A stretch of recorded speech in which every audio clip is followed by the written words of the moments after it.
However, right now, the mess that we're in, talk about a quagmire, that's what's happening right here. I think that the primary focus should be exactly what he just said. But That's is it a good point. but is it a America is shift? a quagmire. Yeah. Yeah. But I like that. is it a shift on his part? Yes. Think so? Oh yeah. I don't You think feel he's betrayed? I don't feel betrayed because I like that stance. I'm mostly okay with that stance, but I'm sure there are people who are unhappy with that. Somebody's got to hang our drywall. What do you think? Well, what do you think? What do you think Right? about it? Pick our crops. I know he's like farms, hotels. I was like, oh, here we go. Make our beds. That sounds like something that, Right? that I mean, Elizabeth that's what Warren they're would, saying. or Nancy Pelosi would say. Like, she'd say that stuff. Yeah, Nancy Pelosi. Who's going to mow my lawn? Who's going to stock my ice cream in the grocery store? Yeah. I don't know. You're right.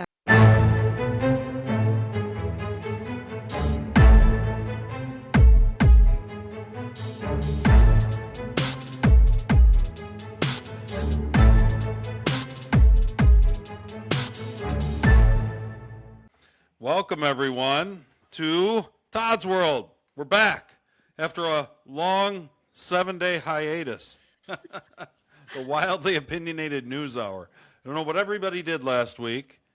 Hopefully you just ignored the news altogether. Right? Because we've got you. We don't worry. I've been paying close attention. Have you? I know what's going on. Kinda. Have you? How about you, Carrie? How were you? Did you have a good week off? I had a great week off. I was in a Tito's. You went to Fort Tito's Lauderdale, fog. right? Yeah, I was in a Tito's fog in Fort Lauderdale. Nice. It was There's fabulous. way worse places to be. True. I mean, True. way worse places It to was be. great. It was great. So that's awesome. That's don't you have like an annual trip with like old sorority sisters? Yes. Not that they're old, but I mean. No, yep. We figured it out. We've been doing this for 21 years every year. That is really awesome. I don't know a lot of people who have that kind of a long-standing tradition like that, with like old college friends. That's very cool. A sad occasion brought us together the first time, and we decided that we didn't want to wait for sad things to happen to get together, and that's what launched our annual. Somebody die? Yeah, someone lost a that's baby very late. Very late. Oh. And so we just kind of went to be with her, and we spent this weekend together. I know it was. You say things so much nicer than me. Like someone lost a baby. I'm like, somebody died? Somebody died. It was terrible. It was but That's really sad. it So was that really brought you sad. all together, and then you were Yeah. like, we got to start doing this. yeah, we ended up like really enjoying the time together, even though it was a sad occasion. We're like, we shouldn't wait for sad things to happen to get together, and we launched this idea of doing an annual weekend together. How many are there? So like, how there many are friends? 9 of us total, but usually 7 to 8 are there every time. Yeah, Yeah. somebody usually probably can't make it or whatever. Okay. And it's fantastic. We sit in the sun and we eat great food. We do a shopping trip at Publix at the front end and get everything Okay. we need. Do you do like an Airbnb or a VRBO or whatever those are? Yep, Get we like rent a little house. or something? We rent a house. Nice. Yeah, we were at the same place for like 10 years in a row, and then they switched owners and they didn't like the weekend we wanted. So we've been hopping since then and haven't found the perfect place yet. Okay. But you had fun. It was a good time. It's so great. They're like my sisters, and they're like the sisters that I don't have. So it's great. I love it. Are they all avid Todd's World listeners, I would hope? No. It's all right. My best friend doesn't either. I know. I'm like, they don't listen. And he was on it for a while. That's right. You know what? I still think he's secretly listening. Hey, Will. I think he's listening. I think he'll be back to guest He's a host at some closet point. fan, and he just doesn't. He's definitely in the closet about something. But how about you? You were theater dad last weekend. I did. I had a big Annie weekend, Annie musical weekend. My daughter was Miss Hannigan, so one of the lead roles in Annie.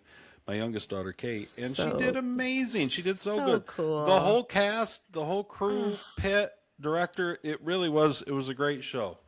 Good. Do I think Kate did the best? Yeah, she was amazing. I'm but sure she did. I might be biased. Well, she's a great singer, right? A little.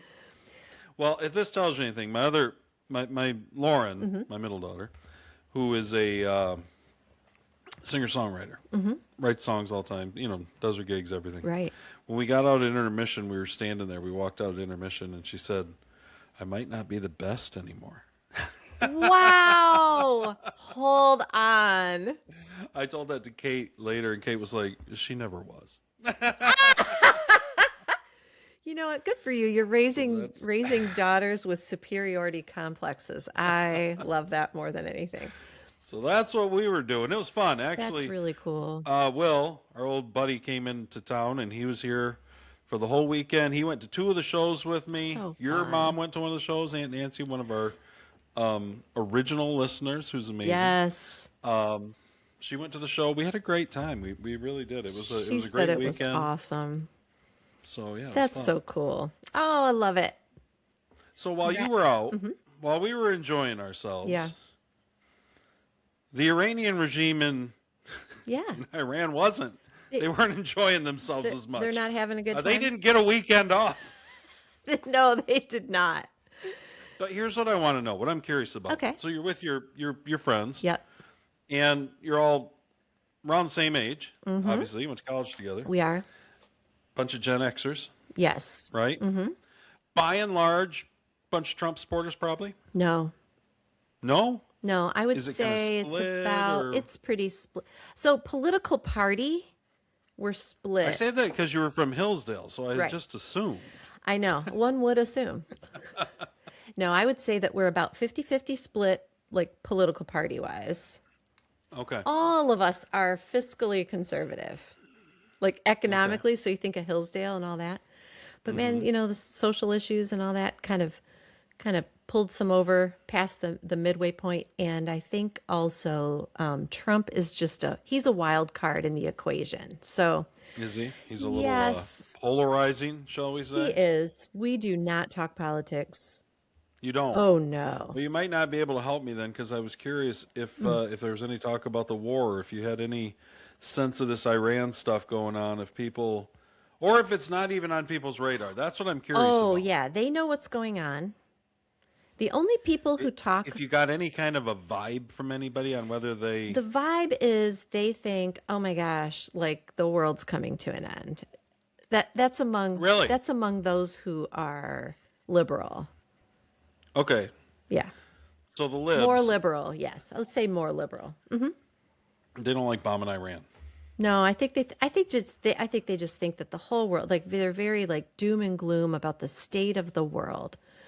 Really? Oh yeah. They just think it's like, Have they always been that way? Like, were they that way if Obama's in office? If oh Biden's in no, office? that's just been Okay. since Trump went down the escalator.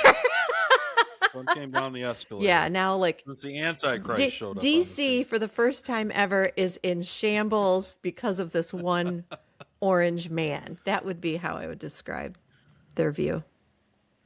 But I mean, Clinton had Kosovo. He had his own kind of air war in Kosovo where we didn't have tons of casualties. I don't think Hillary, we were... as Secretary of State under Obama, cozied up to Gaddafi, told him Yeah. if he'd just give him their nukes in Libya that they'd protect him, and then they went in and deposed him and destroyed Libya. So, I mean, I don't think we were paying this- attention to politics at that phase Yeah. in our lives, though. Also, the funny thing. see what I'm yeah. interested. Go ahead. I was just going to No, say, tell me what's fun. this is in general. So this is what I see people who oppose all of this online, because we don't talk about it among my girlfriends. But I just hear people throwing out that, the word interventionist, this interventionism and this, and I'm like, I have never heard that word thrown out so much. I didn't hear that word thrown out when we were in Afghanistan for how long? 20 years? Yeah, I never ever heard anyone bitch about it. Bush, Obama, Yeah, never heard anyone bitch about it then. Trump. But now all of the sudden, it's before just Biden finally surrendered. yeah, right. Yeah, I mean, just at its very very base, I'm not happy with the fact that we're involved in anything, because I really liked the fact that we could tout. I'm going to be honest. I liked the fact that we could tout that I prefer. yeah. No, I liked being able to say, Trump's like the one president that we've had in how long who wasn't involved, didn't get us involved in any kind of conflicts around the world. We were calling him like the peaceful president. And Right. so this definitely throws a wrench in that, but I understand why. So I hope it's quick, and Do I you hope feel we're out of there quick. do you feel like Trump has betrayed you? There's a lot of that going around. No. I'm trying to get a feel. See, this is what I tried to do. I is trust it's him, hard though. for me sometimes to separate what I'm seeing on X, Right. what's kind of a social media online, boomlet or whatever, compared to what's going on in the real world. So we had a big Annie weekend last weekend. That's our challenge all the time. I know, and that's what I'm trying to figure out. Yeah. So I'm asking you. I told you Will was over, so I had before we went to the Friday night show of Annie. Will was here, Nikki was here, my lovely wife, but she generally likes to disagree with me if she can. Okay. So just as a baseline. Yeah, okay. Lauren, my lovely singer-songwriter daughter, was here, and she's a big Nick Fuentes fan, so she has her own kind of take on a lot of things. And then Nancy, your mom, was here, Okay. a resident boomer. Yeah. And so I had a little bit of a cross section, and I was trying to. Actually, I don't know if Lauren was here. Now that I'm thinking about it, I'm trying to remember if Lauren was here at the time. Maybe it was Nikki, Will, and your mom. Okay. And I'm trying to find out: does anybody care? Does anybody feel like Trump, it betrayed him or what? Right. And nobody cared at all. Screwed the pooch. I have yet to find anybody in my real life who's all that concerned about any of it. No, because I But think it's we the end of trust the him. world Yeah, I think we trust him, online. don't we? I do. Yeah. But for example, let's play a clip here. Here's Megyn. This is Megyn Kelly. I've got a few here. And Okay. then we're gonna on the front end play some people who have not been. Geez, we were off a week. I can't remember how to do anything. I can't remember how to share a screen. I can't remember how to do anything, guys. Oh no. Oh, where did There we Megyn go. Look, there Kelly are- go? Let me get this. There. Okay, we'll get better as we go, guys. Wow. She Okay, looks this like is- she's getting ready to go to the club afterwards. I know. Look at her going. This is her show. So this Wow. is just a clip. This is clip what she from her wears. I got to podcast. step up my game, clearly. Yeah. Look at her go. Damn. Part of it's you got to get a little better. This is what I've been on myself about. Is I got to get a better studio set up with better shots and stuff. Because like when you're just doing the computer camera, it's, you don't get as good a shots. And I things. But guess. Look of course, at this. Megyn Kelly I know. Look is at a her. big, famous podcaster. Well, let's listen to what she has to She's say. got hair extensions and she's got the boobs. I forgot boobs my out. hair extensions this week, guys. I apologize. Yeah, really. massive divisions over what we've done here. And people are going to change their minds over the coming days and weeks, one way or the other. But my own feeling is no one should have to die for a foreign country. I don't think those 4 service members died for the United States. I think they died for Iran or for Israel. I think I understand how this helps Iran perfectly well. I get it. I mean, I hope. Long term, we'll see. But they seem rather jubilant. 80% of the country does not support the Ayatollah. He was a terrible, terrible man. No one's crying that he's dead. No normal person. But No normal. our government's job is not to look out for Iran or for Israel. It's to look out for us. And this feels very much to me like it is clearly Israel's war. Mark Levin wanted it. It's his war. Ben Shapiro, Lindsey Graham, Miriam Adelson. That's obvious. They're the ones who've been pushing us into this. Okay. Okay. So it was probably natural, given the kerfuffle and divisions on the right of late, all revolving, it seems like, around Israel. Yes. And some people call anti-Semitic, and some people say, "No, we just don't want a foreign country involved." Whatever, Right. The Megyn, Ben Shapiro hates Megyn. Megyn hates Ben Shapiro. Tucker hates. You know what I mean? You Okay. got Tucker, Candace, all these people. I, by and large, don't get involved in a ton of it because I don't care. Whatever. Right, I and then don't we want don't really Israel know. running the United States, but Right.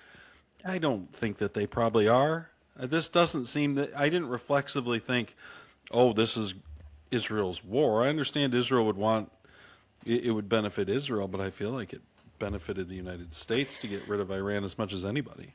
Yes, I was going to say I hear her argument about service people dying for other countries. I agree with her, but I don't feel like this. I don't.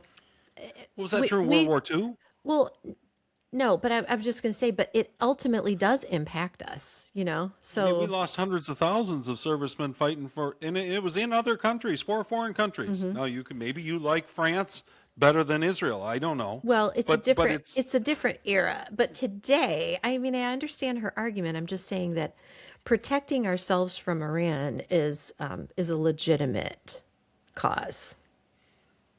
I think so. Yeah.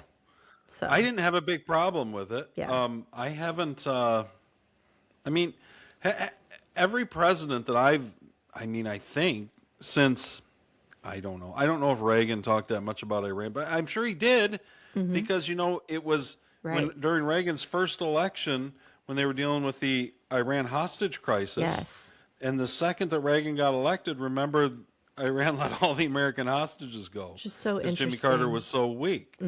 So ever since I've been cognizant, I mean, I was born in 75. So ever since I've been cognizant, Iran has been a big thorn in America's flesh, to say the least. Right. I think. I mean, that's And- that's the first thing we all remember is that hostage crisis when we were little. And I never, I mean, I never thought for the first 40, 45, 40 years, 45 years of my life that, oh, it's just because of Israel. It's because of all the Jews. I know. I just never thought that. Right. I thought that I understood that Israel was our ally over there in a democracy in the midst of an area where there wasn't many. Yeah. But I didn't know that Israel was responsible for everything wrong in America. I just didn't know. Right. Tucker hadn't told me yet, or Nick. That to me, I was going to say that to me sounds a little anti-Semitic. I mean, that's certainly the feeling you get from a lot of these people. So I didn't reflexively feel that way, and nobody in my actual life that I know that I've talked to felt that way Right. about. I mean, listen, none of us want to be involved in foreign wars, and there was this idea that Trump ran on. Yeah. This is what a lot of people are saying. Trump ran on no more wars. Was it your opinion that that's what Trump ran on? Well, it was it was part of his platform. Now, I think you could mince words and say I think what Trump meant in this case, you could argue that he didn't want any more like long-term go and send tens of thousands of troops in for That's what I 10 felt years, like these I don't know what he called them, years long occupations. Endless wars, yeah.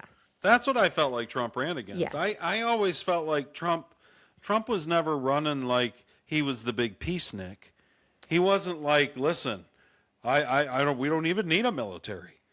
Right. That wasn't Trump. Yeah, no, definitely not. That is a good point. Trump just thought he could use the military, use the big stick of the American military and the threat of our projection of power and do a better job. He thought that if there were any wars, he would manage them 100 times better Yes. than George W. Bush 100%. or whoever it was. Right. You know what I mean? And I think he also didn't have to say anything about, being this peacemaker. He just went and did it, which is, it's funny. It's kind of like the irony of Trump and his big ego is that's one of the things that he didn't really, boast about himself, but he just went and did it, constantly trying to have peaceful agreements. Yeah. So. I feel like for some reason, and I don't exactly know why, that the Israel and Jew thing has become all-encompassing for a certain segment of the online kind of podcast, right? Whatever you want to think of them as. Okay. And they're just reflexively anything that Israel's involved in at all. They're reflexively anti, and I don't really know why exactly. Yeah, it's like they're looking for it. It's kind of like the Black Lives Matter movement looking for racism where it isn't necessarily even there. Is that what you're talking about? Like just reflexively saying, The other side of it bugs me too. The Ben Shapiro side, which is you can't ever criticize Israel without being an anti-Semite. That seems crazy to me. Yes. Both of these seem like opposite ends of the spectrum, neither of which I would consider myself on. I think I take a very balanced approach to Israel. If Israel's helping us, cool. If not, well, I don't think we have much responsibility to Israel. I certainly don't think they're the chosen of God or whatever. Where do you think Trump falls in this? Because I saw someone post on Trump? X an AI image of Trump with like the Israel's flag behind him with like the Hasidic Jew, hair and all that stuff. And I was like, I don't feel like that's Trump either. But what do you think? Where does he fall in this this spectrum that you're describing? Excuse me, guys. Sure. I'm going to try to utilize the cough button today because I'm coming off a cold. Oh yeah, you did it. I didn't hear a thing. I know. Look at me go. I just saw you go like off camera. I just threw up off camera. No, I'm kidding. I think Trump is a child of the 80s, 70s, 80s, and 90s. I mean, when I say a child of, I don't mean he's our age. I mean, his formative years were the Cold War, were Ronald Reagan. And I think that Trump has from the beginning thought Iran's a big problem that needs to be solved. And if he can, if the opportunity presents itself, I think what happened was they were told Trump got wind, got intel that Iran was real close to nuclear war or to having Capability. Nuclear weapons Yeah. that they could use, that they could attach to a missile and they could use. In fact, I've got a little thing from our old buddy Bill Maher. He's talking to Governor Josh Shapiro, who is the governor of Pennsylvania. Oh, He's a wannabe presidential contender, I would say. Right. He didn't get it last time because he's a Jew. And Democrats apparently don't like Jews either. Jews are struggling lately. I don't know why. I know. I don't know why they are. He's really coming on. Well, he's back on the scene at a tough time. Yeah. So, okay, let me share this. I want to play this because I think that Bill Maher does a good job. What are you laughing about now, Carrie? Patrick just brought me I bacon. can't keep track. More bacon. Every week you get bacon. I know. I'm asking. I never get any No, bacon. what at I all. would Hold do. on. And what, Sorry, guys. It's like I forgot how to operate a computer for a week. Wait, Okay, here's Bill Maher. Is that him? That's Bill Maher. No, I know, but the first guy with glasses? Yeah, that's Josh Shapiro. Okay. Governor of Pennsylvania. He's not who I was picturing. I had his Okay. face confused with someone. Okay. Like I said, thought to be it was last time, thought to be high on the list for vice president, and then he didn't get it because he was a Jew and they wanted a woman of color at one point, and then they thought they didn't want a Jew, they wanted Tim Balls because he was like working on his truck. And I guess Jews don't work on trucks. I don't know. There was something like that. I'm not a part of that party. I don't know why they made those decisions. But It's here's wild. Bill Maher. your fellow Pennsylvanian, John Fetterman, he's one of the few people in the party who has come out and said, look, I don't understand that everybody in my party said we can't allow Iran to have nuclear weapons, and yet when we do something about it, they're against it. Now, our chief negotiator said they were talking to Iran up until the war started. He said their opening salvo was at the negotiations. We're a couple of weeks away from having 11 bombs. They were bragging about it. Wow. If you were the president and you got that information, you'd still do nothing? I never said, I'm asking. no, what I would do and what the president of the United States failed to do was be clear with the American people about what the hell we were doing here. Was the plan to go after the nuclear weapons? The weapons, by the way, he said were destroyed 7 years ago, or 7 months ago, pardon me. Was the plan to go and do regime change, in which case, who the hell is going to take over? I don't think the son's any better than the father. Was the plan to go in there later, but then you got forced because Netanyahu forced your hand? Remember they said that? So and it's a they matter of clarity. walked that back. But- I think if you don't have clarity on why you're going in, you have no way of knowing how the hell to get out. And so we are in a situation now where we have a commander-in-chief and his sidekick, Pete Hegseth, who are acting like a bunch of 8-year-olds playing with toy soldiers. We've lost 13 American soldiers in a war that the American people, and by the way, most of the global community, has no idea why the hell we went there in the first place. And the President of the United States, our commander-in-chief, Well, I think they have an idea. owes us an answer. I think people have an idea. What was the reason we went in? Well, everything you said, the nukes, regime change, and just to reshuffle the deck in the Middle East. But nothing was ever really going to get better there until that regime went away. But we'll see we'll see what happens. What do you think, Carrie?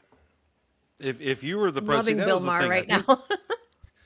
when they open with, listen, we're 2 weeks away from having enough material for 11 nukes, Mm-hmm. and that's what they're telling you in their negotiations. What should the president do? We've got Right. See, people think, well, they're not going to shoot their missiles at America. We're too far away, which is probably true. But they're going to shoot their missiles at Israel. That's why this is Israel's north. We have bases all over the world and certainly all over the Middle East. Right. And they've already shot missiles at our bases. Mm-hmm. You don't think they're going to continue to? Yeah. Like, you don't think one of the primary things that they're going to try to hurt besides Israel is America? Well, yeah, I mean, death to America is like their primary goal in life. Yeah, so I'm a little baffled Uh-huh. by the Trump wasn't clear about what he was doing. Well, what do you mean? He got on TV and said, this is what we're doing. Mm-hmm. They haven't said anything about a regime change. Trump has said, listen, we're gonna put the Iranian people in a position where they can take over their government if they want to, and they may not have this opportunity for another 50 years, whatever. Right. But what they do with it's up to them. I don't know what they'll do with it. Mm-hmm. I don't know if it'll be better or worse. I don't know. But one thing I know, they're going to be severely weakened whatever comes in. Right. Well, and what's happened here in the last week, I guess, is we've just continued to destroy whatever military force, resources that they have, correct? We've been Yeah, they don't have, we're just we have complete air superiority. yeah. Meaning every bit of their radars, their anti-aircraft missiles, all of that stuff is down.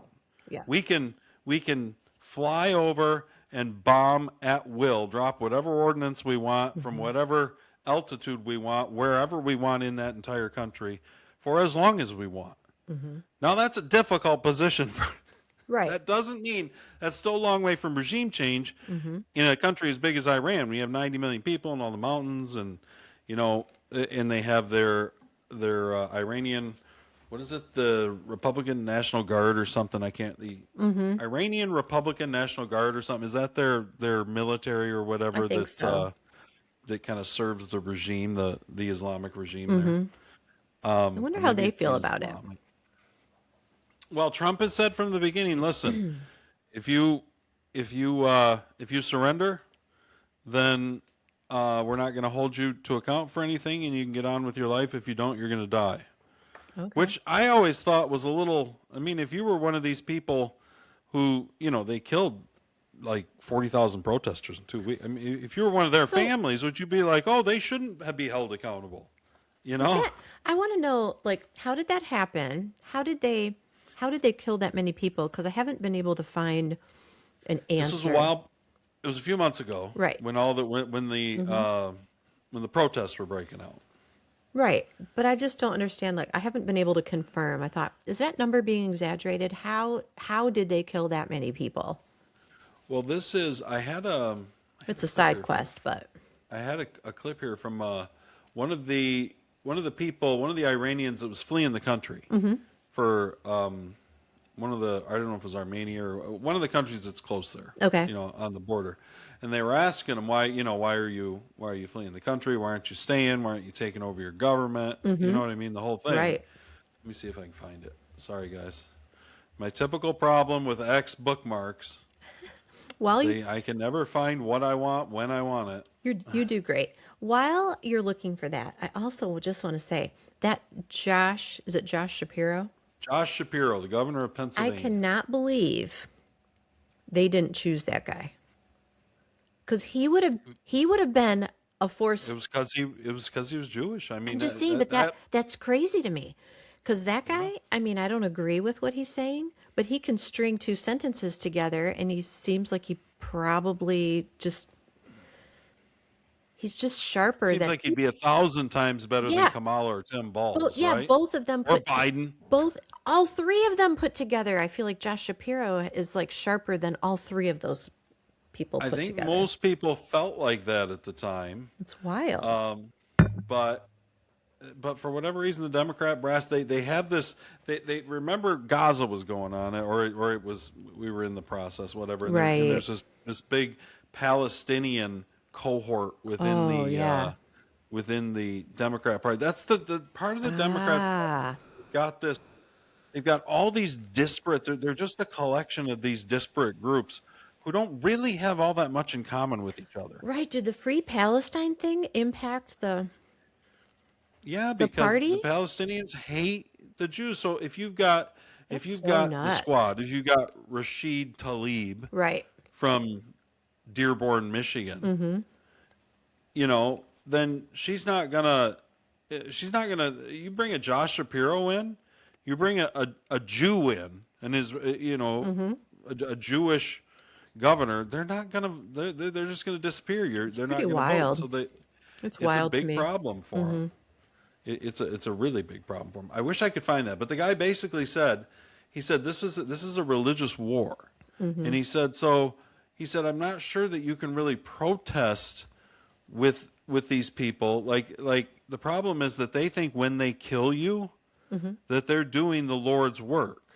Right. That's why when they send out the military and they mow down 40,000. He said this guy said, and I can't find the clip right now. He said that they killed 40,000 protesters in 2 days. They're just mowing them down at that point. Like the military did it?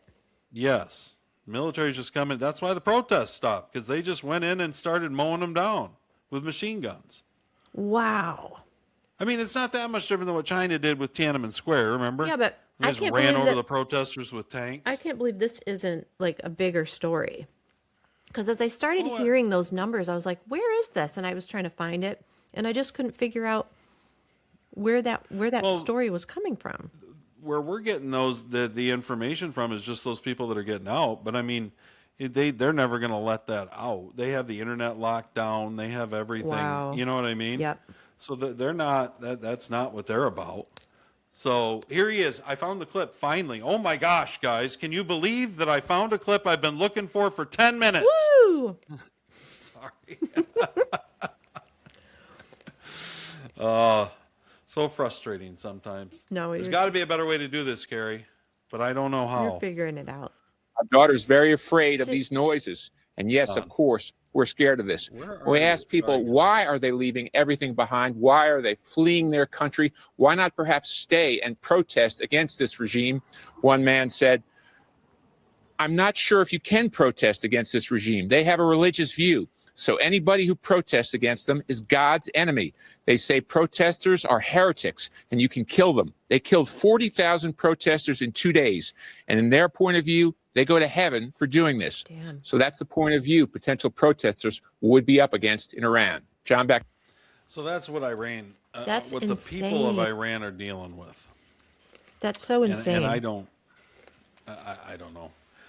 But yeah, I have not, I haven't had, I personally, as soon as I found out we were bombing Iraq, it's true that if it turned into a George Bush style quagmire, I would feel betrayed by Trump. Yes, that would. I don't have any reason to believe that it's going to do that. Okay. Trump hasn't done that anywhere. Right. I mean, really, where has Trump turned something into anything that resembles a quagmire right. of any sort? He just hasn't. Mm-hmm. So I don't know why. You know what I mean? I just don't know why I would think that. Why wouldn't I trust him now? Look at what he did with Venezuela. You know what else is going on? This is wild. This just happened in the last day. Okay. I would say it started yesterday. The reports started to come out. Cuba. Cuba, Yes. as Rush used to say. That's because he was where he was from. Cuba is on the tipping. It's basically what happened is we went in to Here's the. It says Cuba has agreed to move closer to the United States and consider Washington's conditions amid a nationwide power crisis. The island is facing the largest energy crisis in its history, with rolling blackouts spreading across the country. In Havana, electricity is reportedly cut for up to 12 hours a day. Oh my gosh. President Miguel Diaz-Canel admitted that Cuba has effectively run out of fuel for the past 3 months, describing the situation as critical.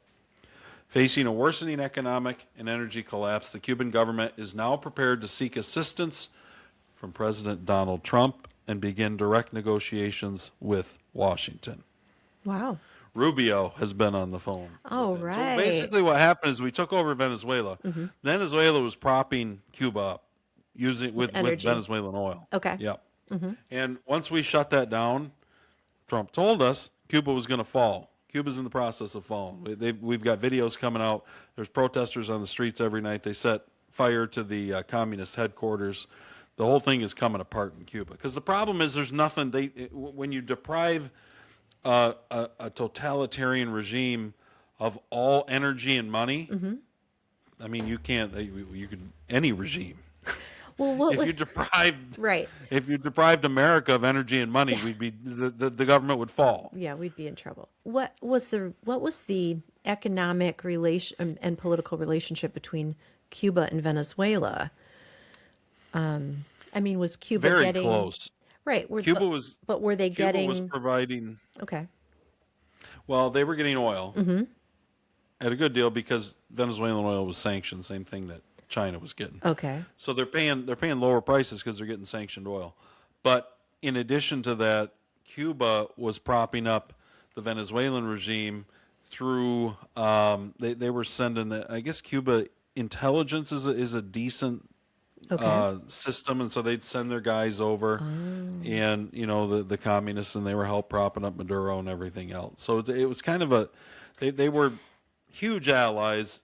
Communist allies. Okay, and now that Venezuela is not. Now that Venezuela's gone. Yeah. I mean, for all intents and purposes, Venezuela is it's not obviously like a state of the United States. Right. It's an undeclared. Like God, what am I looking territory? for? Territory, like Okay. Guam. Yeah. So basically their relationship was kind of symbiotic, and now that Venezuela is undeclared, kind of we're working with Venezuela. Now Cuba Right. doesn't have them to help hold them up, is what you're saying. Right. We Okay. cut off all oil shipments to Cuba. Wow. Okay. And basically have toppled. I mean, their regimes. So what you're going to find is Cuba is going to effectively now. Cuba's a little different than Venezuela in that we have of course, in Florida, down in Miami, and all over. There's a massive Cuban expat community of people who fled Cuba after the Communist Revolution and have been progressively leaving it ever since, and who want to go back and make Cuba great again, for lack of a better term. You know what I mean?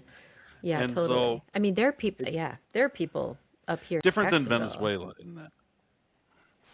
Yeah. They're ready. I mean, you wouldn't have Right. the Cuban government fall. They'll have a Cuban government that will be close allies of the United States, and suddenly we're going to have an amazing tourist destination again. Oh my gosh, I know. Cuba. I hear some cool things about Cuba. Back in the day, you had Hemingway there. Havana was amazing. They had all the Right. casinos. It was. Do you know the new young hot? I say hot, like hot, popular. In popularity, comedian on Saturday Night Live right now. His name is Marcellus somebody. Anyway, He's not the guy who does the news hour, is he?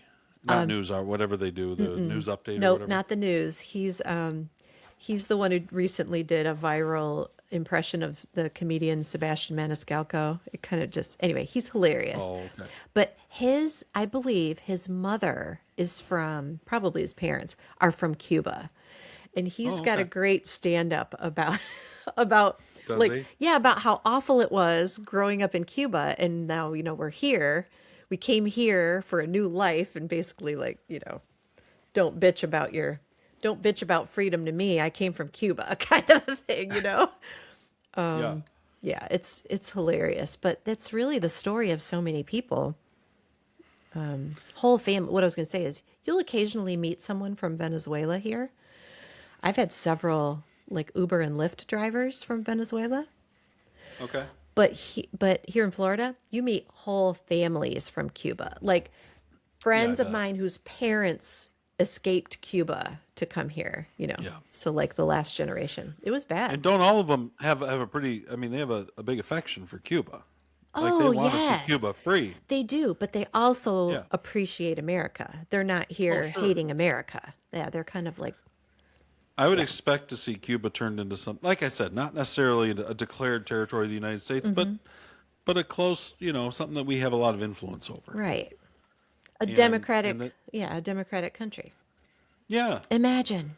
The cruise ships stop at, and everybody, Right. and Wouldn't that all be of a amazing? sudden, the Cuban people have more money, more food, more electricity, Right. more everything than what they've had for, I don't Yeah. know, 50 years or however. Was it in the 50s when Castro did that? 51 or something? I think so.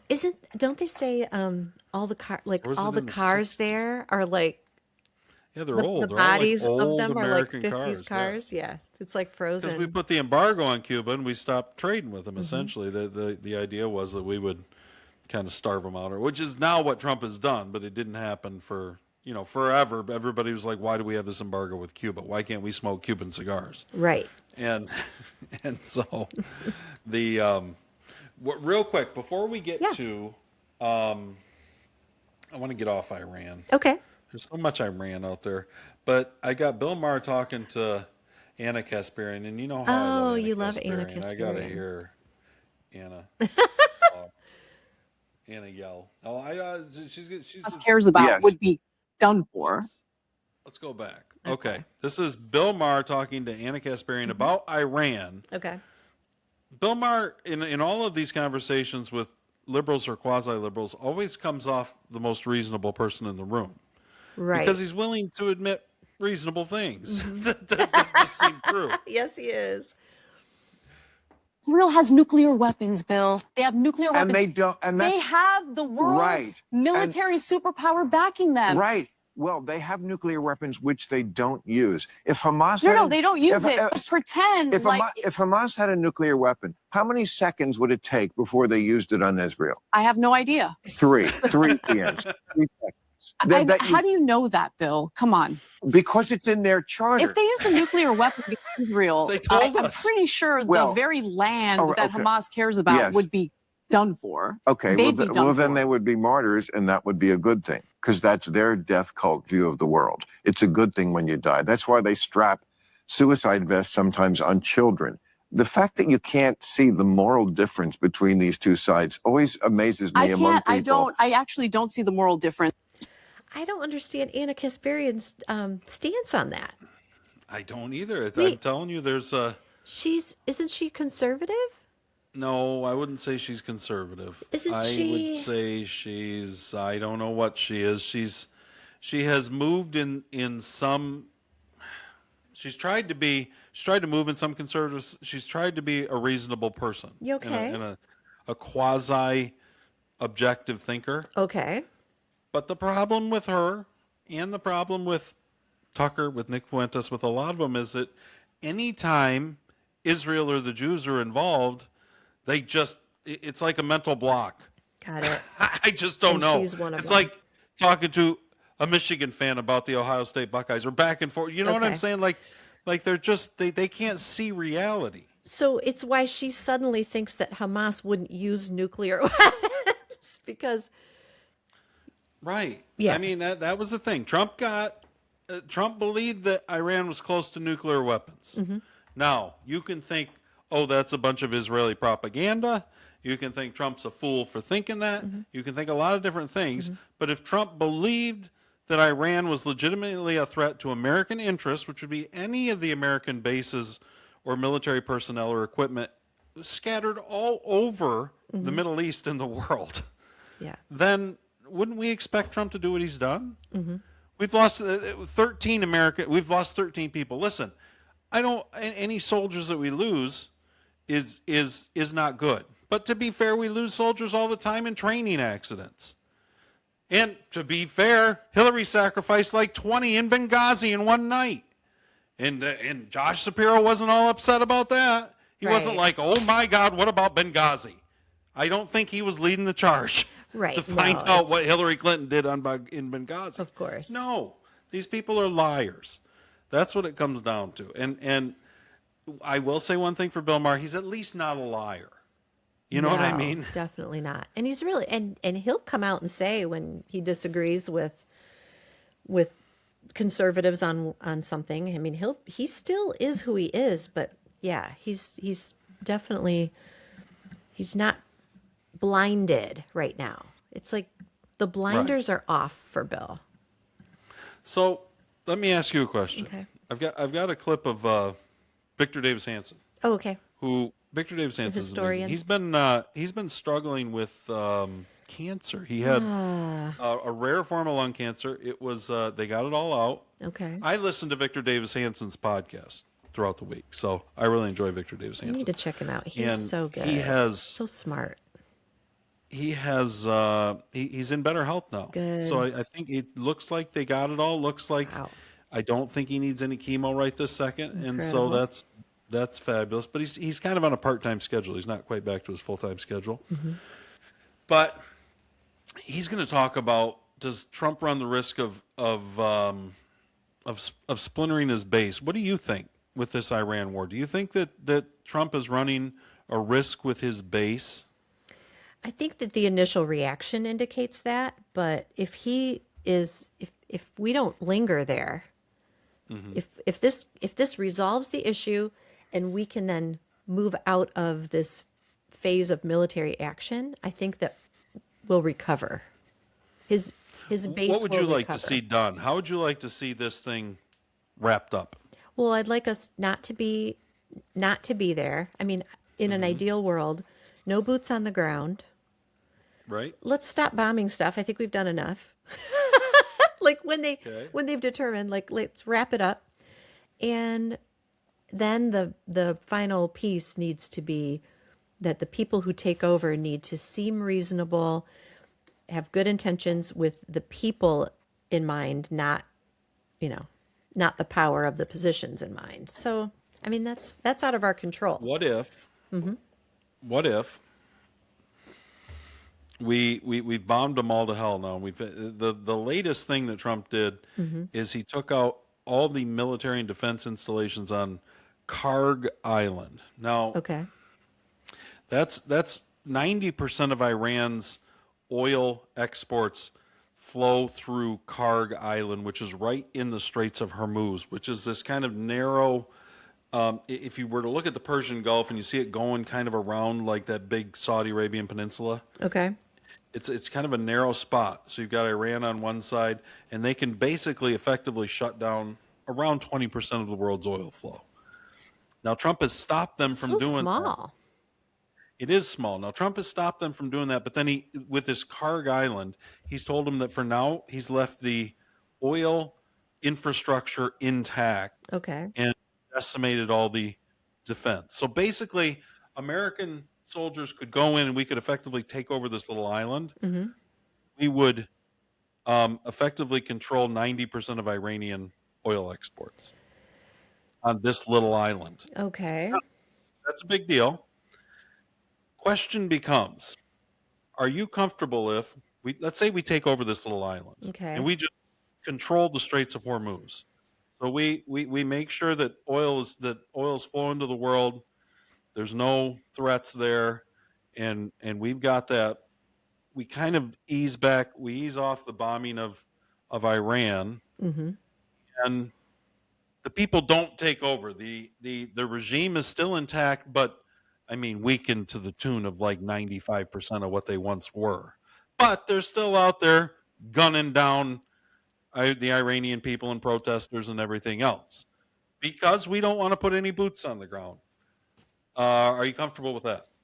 No, I don't like that. I don't think that we should be taking over Karg Island. Okay. Well, somebody's got to. Well, do you think we should blow it up? No. I mean, I think maybe through threats, because obviously we have the power to do whatever we want to do there. Doesn't mean we necessarily should. So hopefully the threat of it would be enough to keep them in line, so to speak. What if it was a coalition that took over? What if it was a coalition Of the surrounding Arab countries Yes, I that like took that over better. Karg Islands? But mind you, without the United States backing them, they probably can't do it.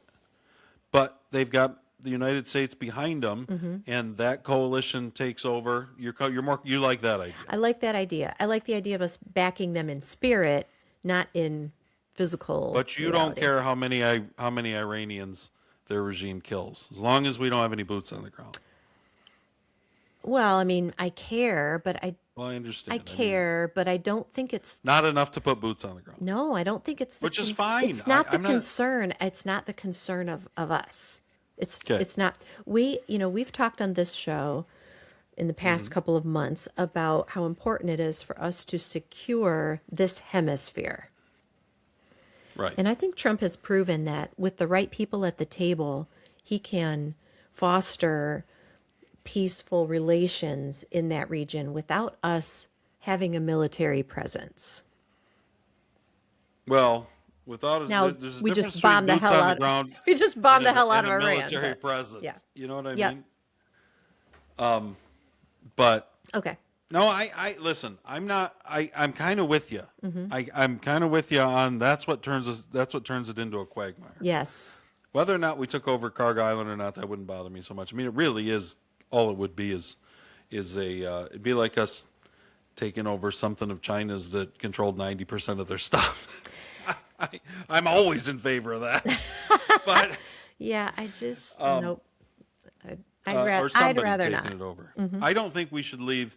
We should do what we've done in Iran and on this Karg Island and leave that infrastructure and installation for the Iranians. I think somebody should take it over.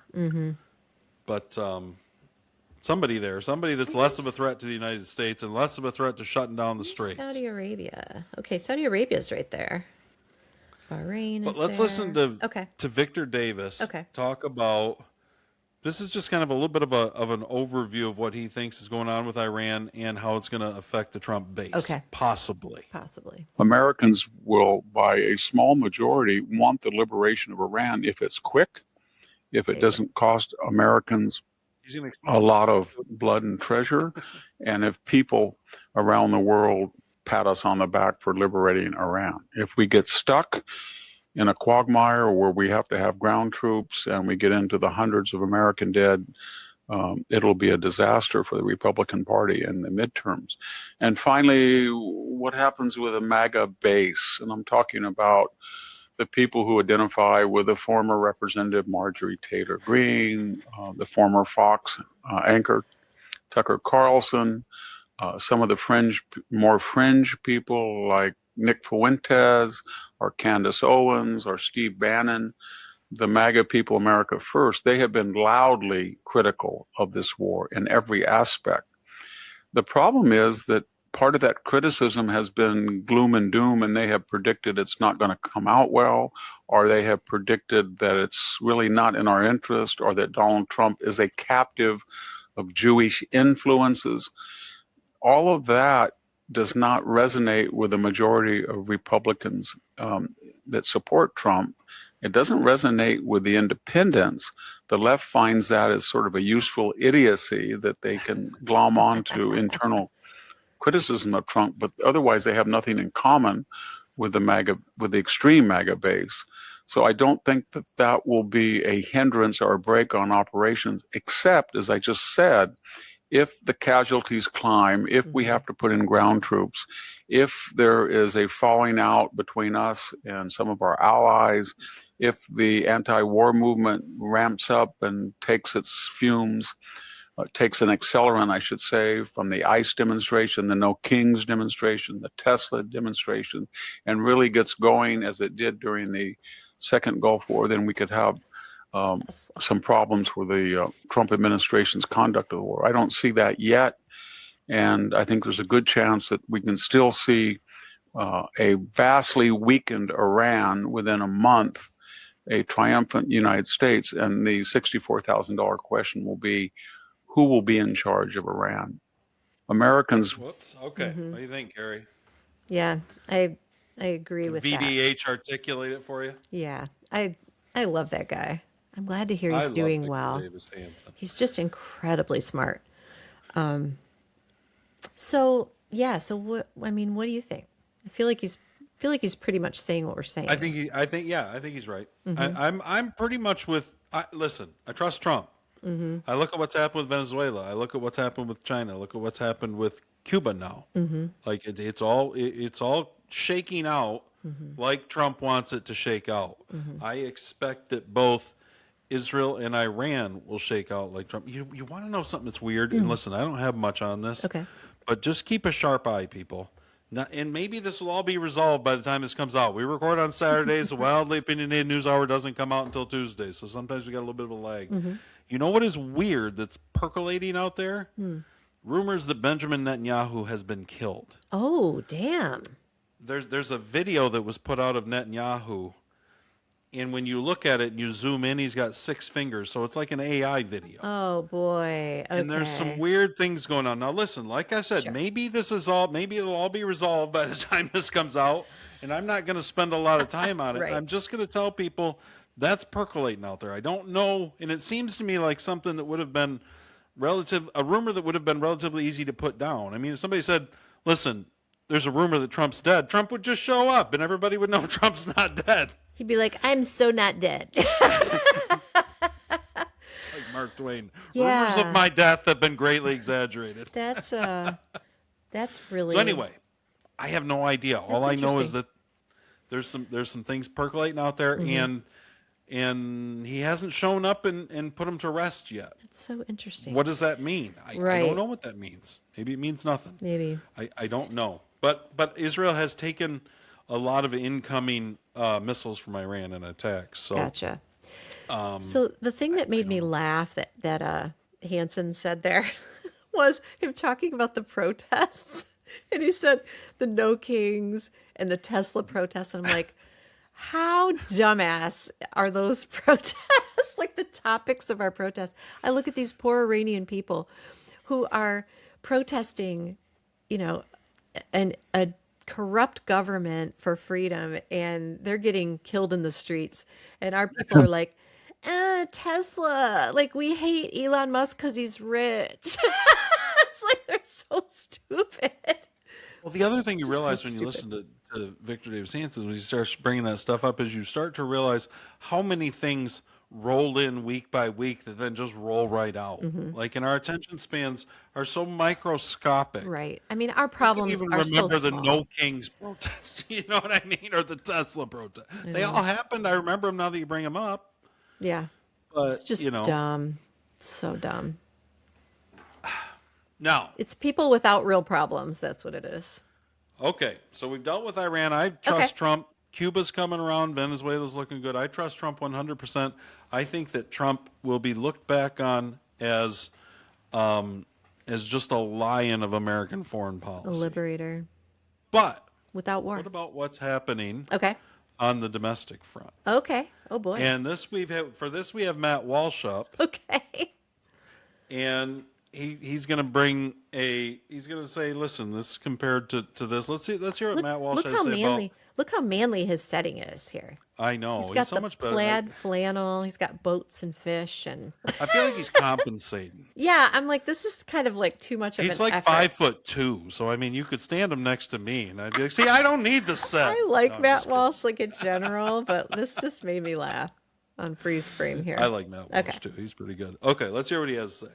George Soros and his prosecutors is to spring barbarians loose so that Americans are slaughtered. It happened to Irina Zarutska. It happened to Stephanie Minter. It happened to the victims of the mass shooting in Austin, a 30-year-old man, a 19-year-old man, a 21-year-old woman. And it will continue to happen, whether or not we achieve our objectives in Iran, objectives that to this day still have not been fully articulated.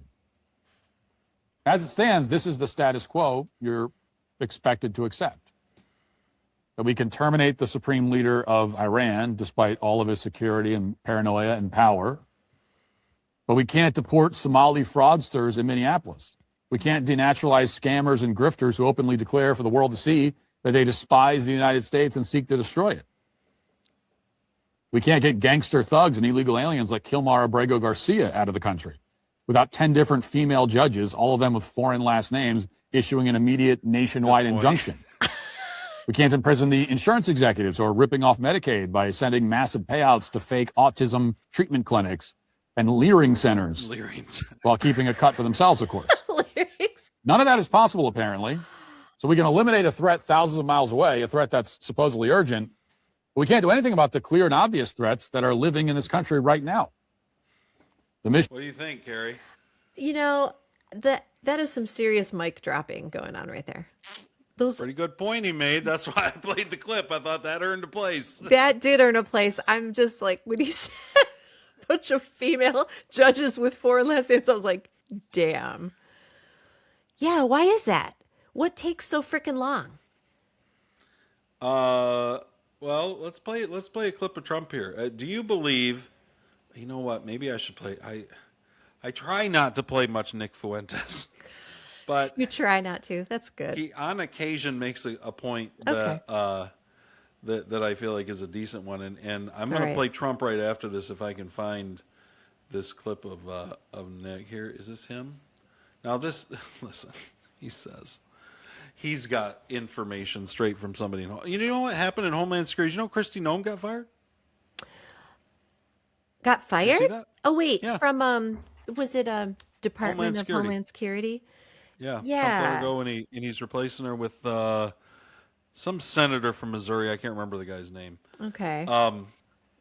And supposedly part of the kerfuffle was a $200 ad buy where she's pictured, and it's this, we got to, keep America safe, but it's her on a horse. And it was all this kind of boy. a Kristi Noem. She was kind of center stage on these ads. And then she claimed that Trump approved him, and he claimed he didn't. And kind of a classic, if you remember his first term, the partings with Trump are never great. Right. Do you know what I mean? Right. They're always a little messy. I know. I kind of wish he would I just wish he'd come out and be like, you know what? Like, I respect this person, just wasn't working out. Instead, it's always like, yeah, it's always something not quite scandalous, just.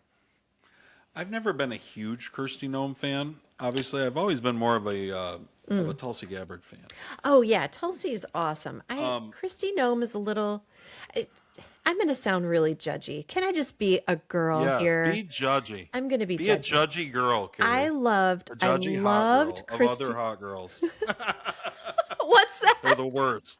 Hot girls judging other hot girls. Here They're we go. always fun. Let me just say this. Kristi Noem, I really loved her when she first came on the scene. Loved her. Mm-hmm. She was smart, confident, I just thought she was fantastic. And then she started, this is where I'm going to sound judgy.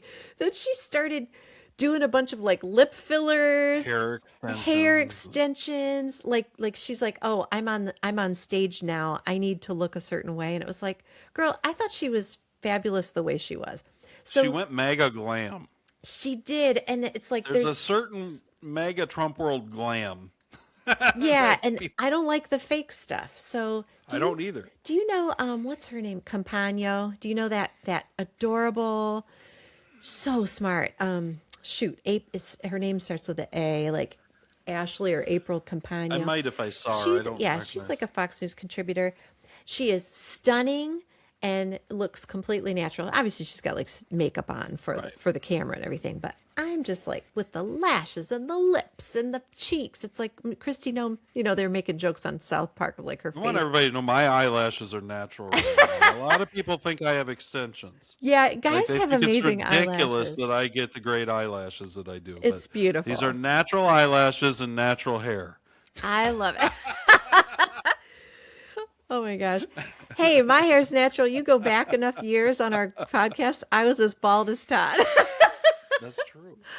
I forget about that. I just don't like that. Like, what are you doing? What are you about? Yeah. It was really clear what she was about, and then it became unclear what she was about. It's like it seemed like she was mostly about Kristi Noem. Yes. Also, I don't think Trump liked what happened in Minnesota, and he had to send Tom Homan in, and that became kind of just a bit of a cluster. I think that he felt like. Yeah. So anyway, Anyway. Kirsty Noem's out. I was just So- her facial fillers were distraction from whatever job she was doing because I didn't even know was what too kind of much. job she was doing. I was just paying attention to her whole changing look. It was weird. This is Nick Fuentes. Nick Fuentes. Our resident anti-Semite on the right. Are his cheekbones natural? I just want. He gets some special information from a source inside Department of Homeland Okay. Security. That's what he says. We'll see. What I want to do is I want to play what he's going to say here. Maybe not the whole thing, but some of it. And then I want to go to a clip of Trump. Okay. And I want to see what you think Okay. about what he's saying. We can now say, as of today, that has happened in the past tense because I actually got insider information. Straight from Homeland Security itself. You know what the new policy is? Tell me. And okay, this is from inside the admin. You want to talk about our guys in the admin? This is what I mean. Anytime somebody talks like this, I think, come on. You don't have to play this up this much if it's real. But okay, let's see what he has to say. Admin. This is from people in the admin. Okay. Going forward, the mass deportations, they are actually officially over. Going forward, the only people that will be deported, this is straight from Homeland Security, are people with a prior criminal record. People with DUIs, people that committed violent crimes, that's it. And actually, the Trump administration struck a deal with the state of New York and the state of New Jersey that they're only going to deport people from prisons. You know how that works? Somebody commits a murder. They get arrested by the police. They go to jail. When they get booked at prison, the state determines they're illegal. They don't have citizenship. It is only at that point that ICE is called and that person is removed.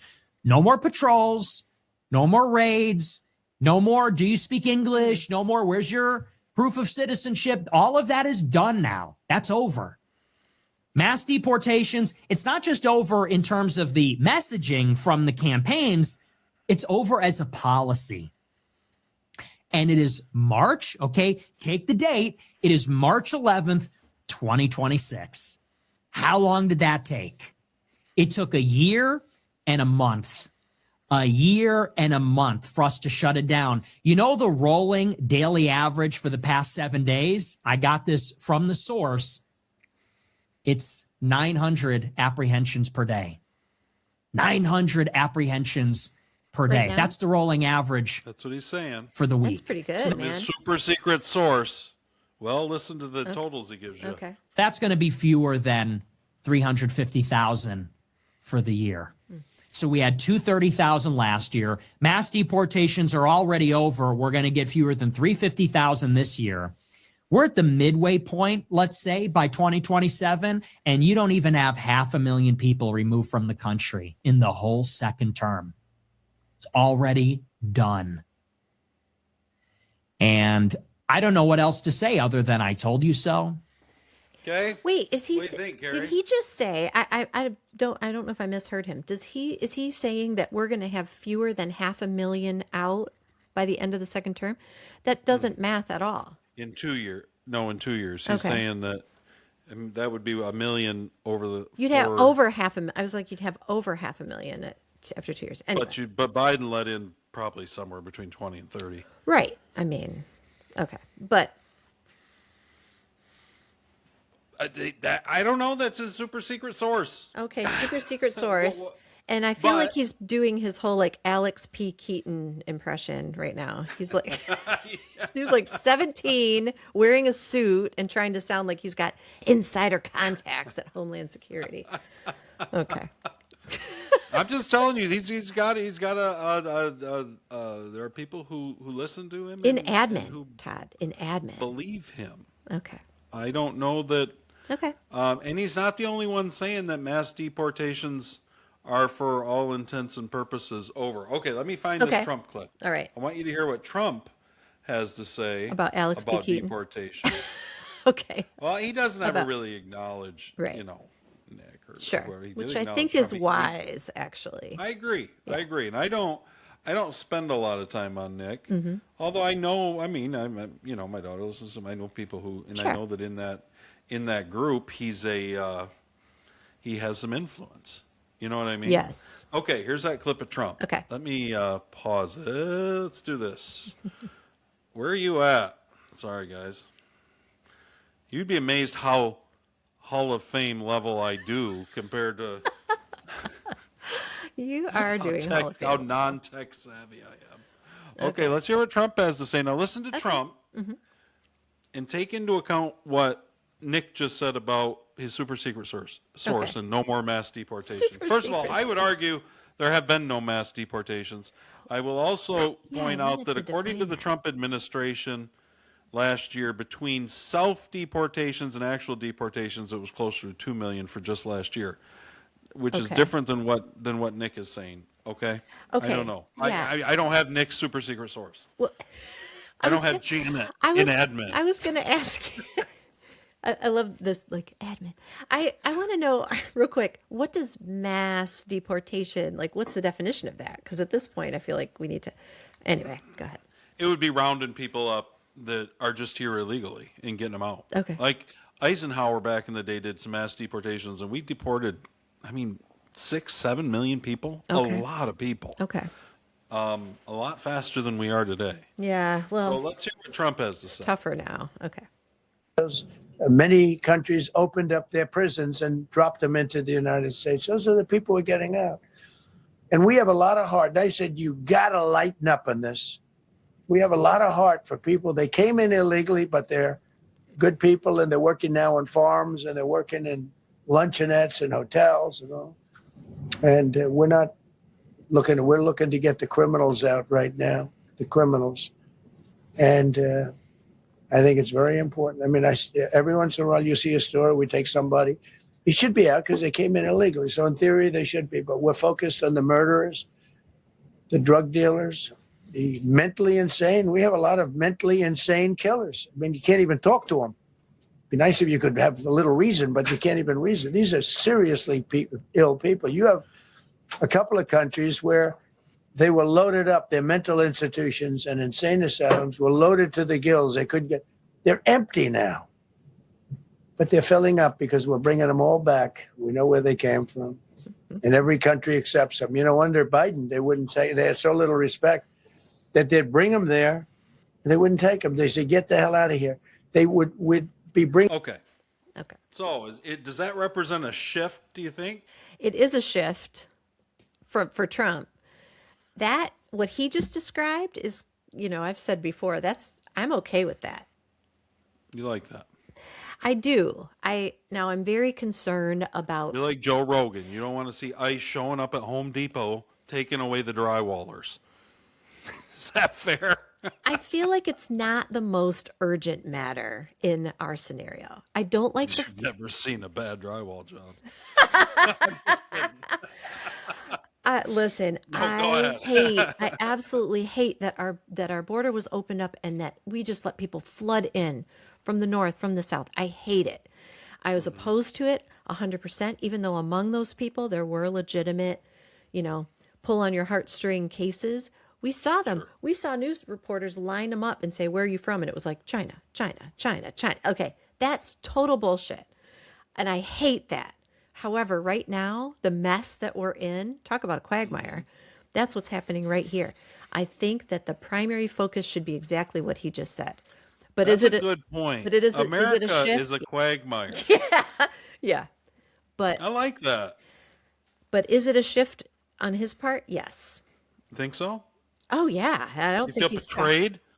I don't feel betrayed because I like that stance. I'm mostly okay with that stance, but I'm sure there are people who are unhappy with that. Somebody's got to hang our drywall. What do you think?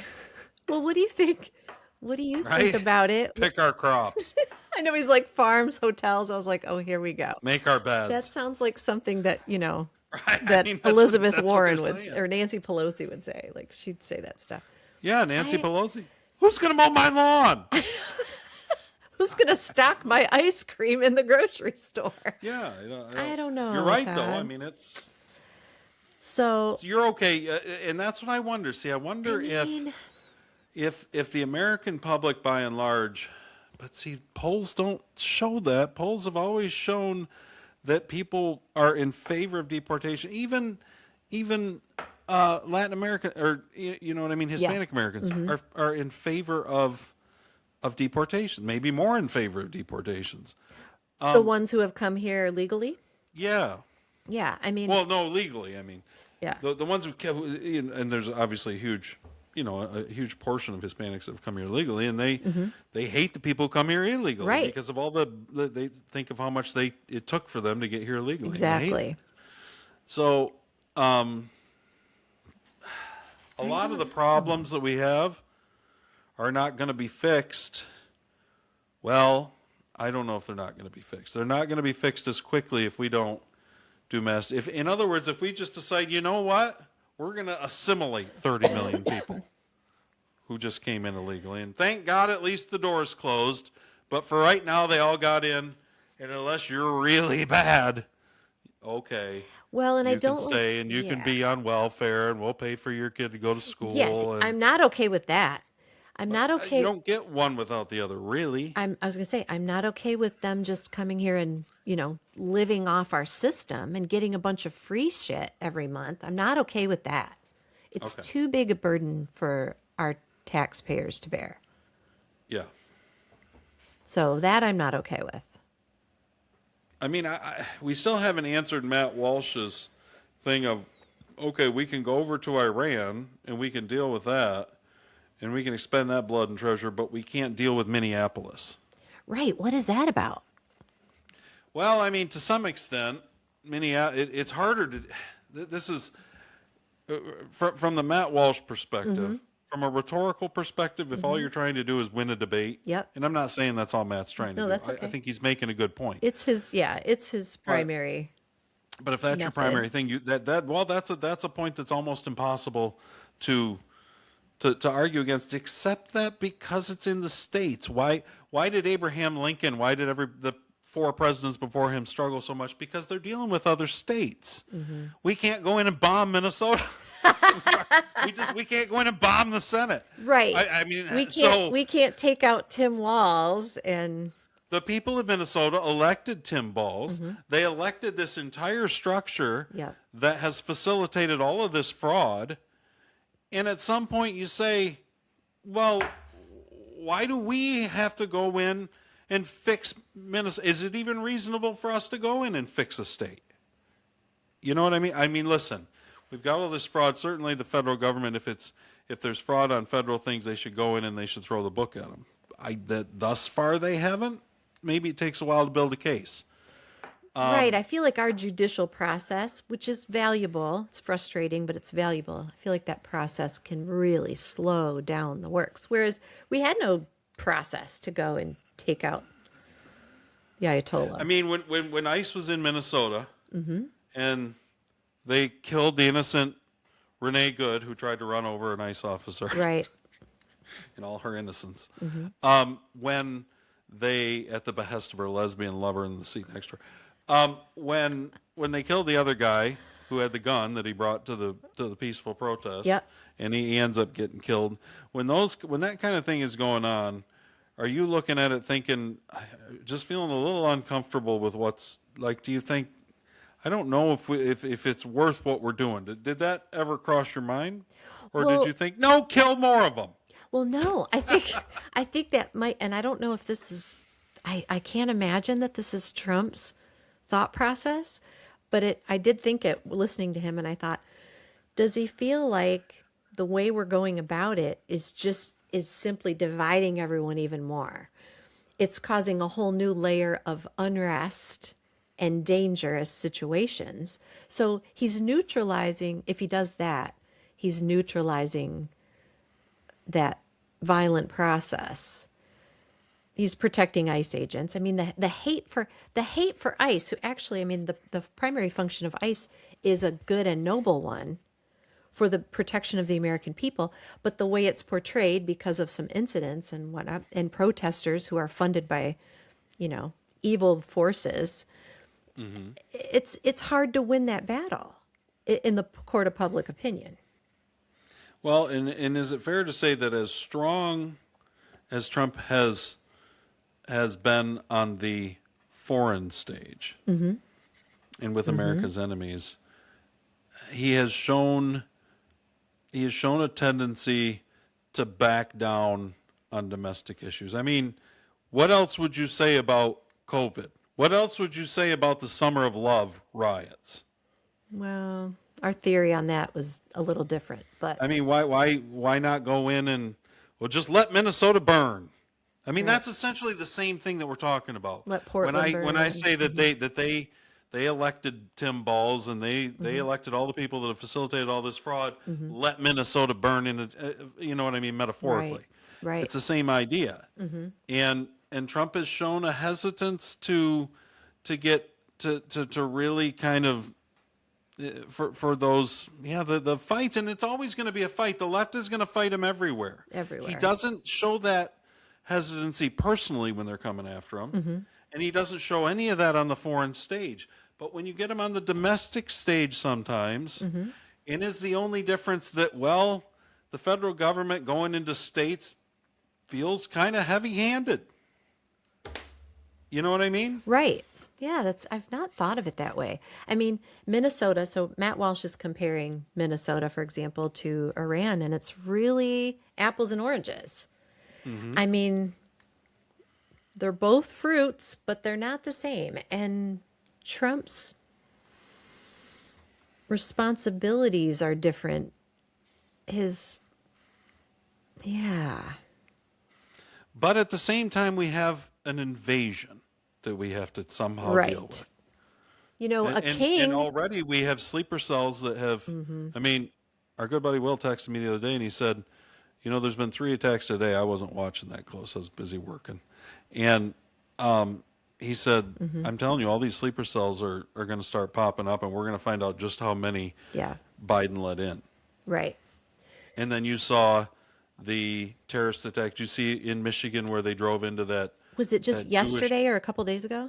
I think it was yesterday. It could have been the day before, Like but Friday, they drove Thursday in. or Some Friday. guy drove into a Jewish, temple school thing. A synagogue, I think. Excuse me, guys. And there was thankfully, the only one who died was the terrorist. Oh, okay. I was going to say, I have not been able to get a count on that. School wasn't even in session. Okay. There was nobody. There wasn't really anybody there, and he kind of drove his truck in through some double doors. I thought it was a driving, and he was shooting or something. Is that a different one? He had a bunch of explosives, and he was shooting, but he was shooting at law enforcement, I think. Okay. And no one else was killed? No. Fabulous. Good. I'm glad to hear that. But you're talking about there's sleeper a fear cells. that there's a lot of that out there. Right. And that as we go after Iran, as we go after all these things, that they're not going to go quietly into the night. Right. What do you think? Well, I was going to say a king, if Trump were a king behaving like one, he'd go right into Minnesota and take care of everything. He's clearly respecting that boundary, that federal versus state boundary.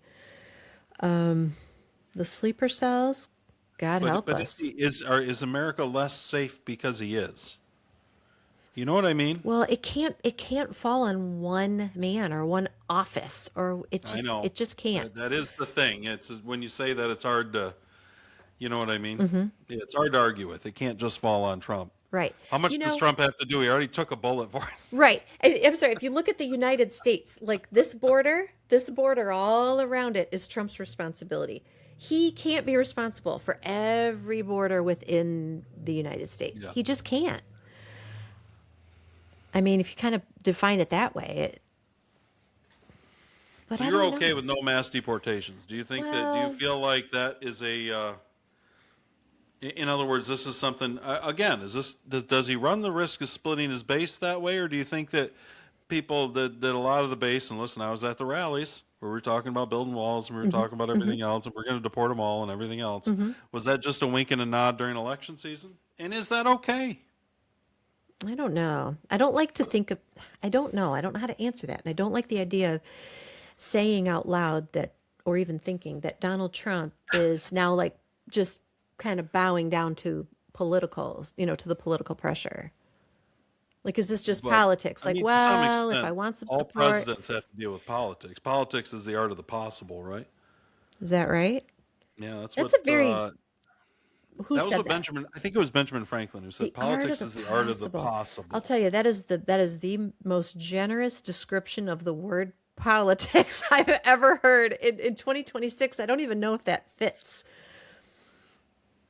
Like there's political realism.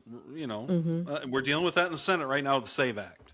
I don't know Right. if you paid any attention to that. A little bit. I mean, as SAVE Act- as the per SAVE Act- usual, we don't have the Republican support that we should. The SAVE Act is the act that would require voter ID. It would essentially clean up our voter rolls, and it would provide some transparency and some integrity to our elections Yeah. that we currently don't have. Right.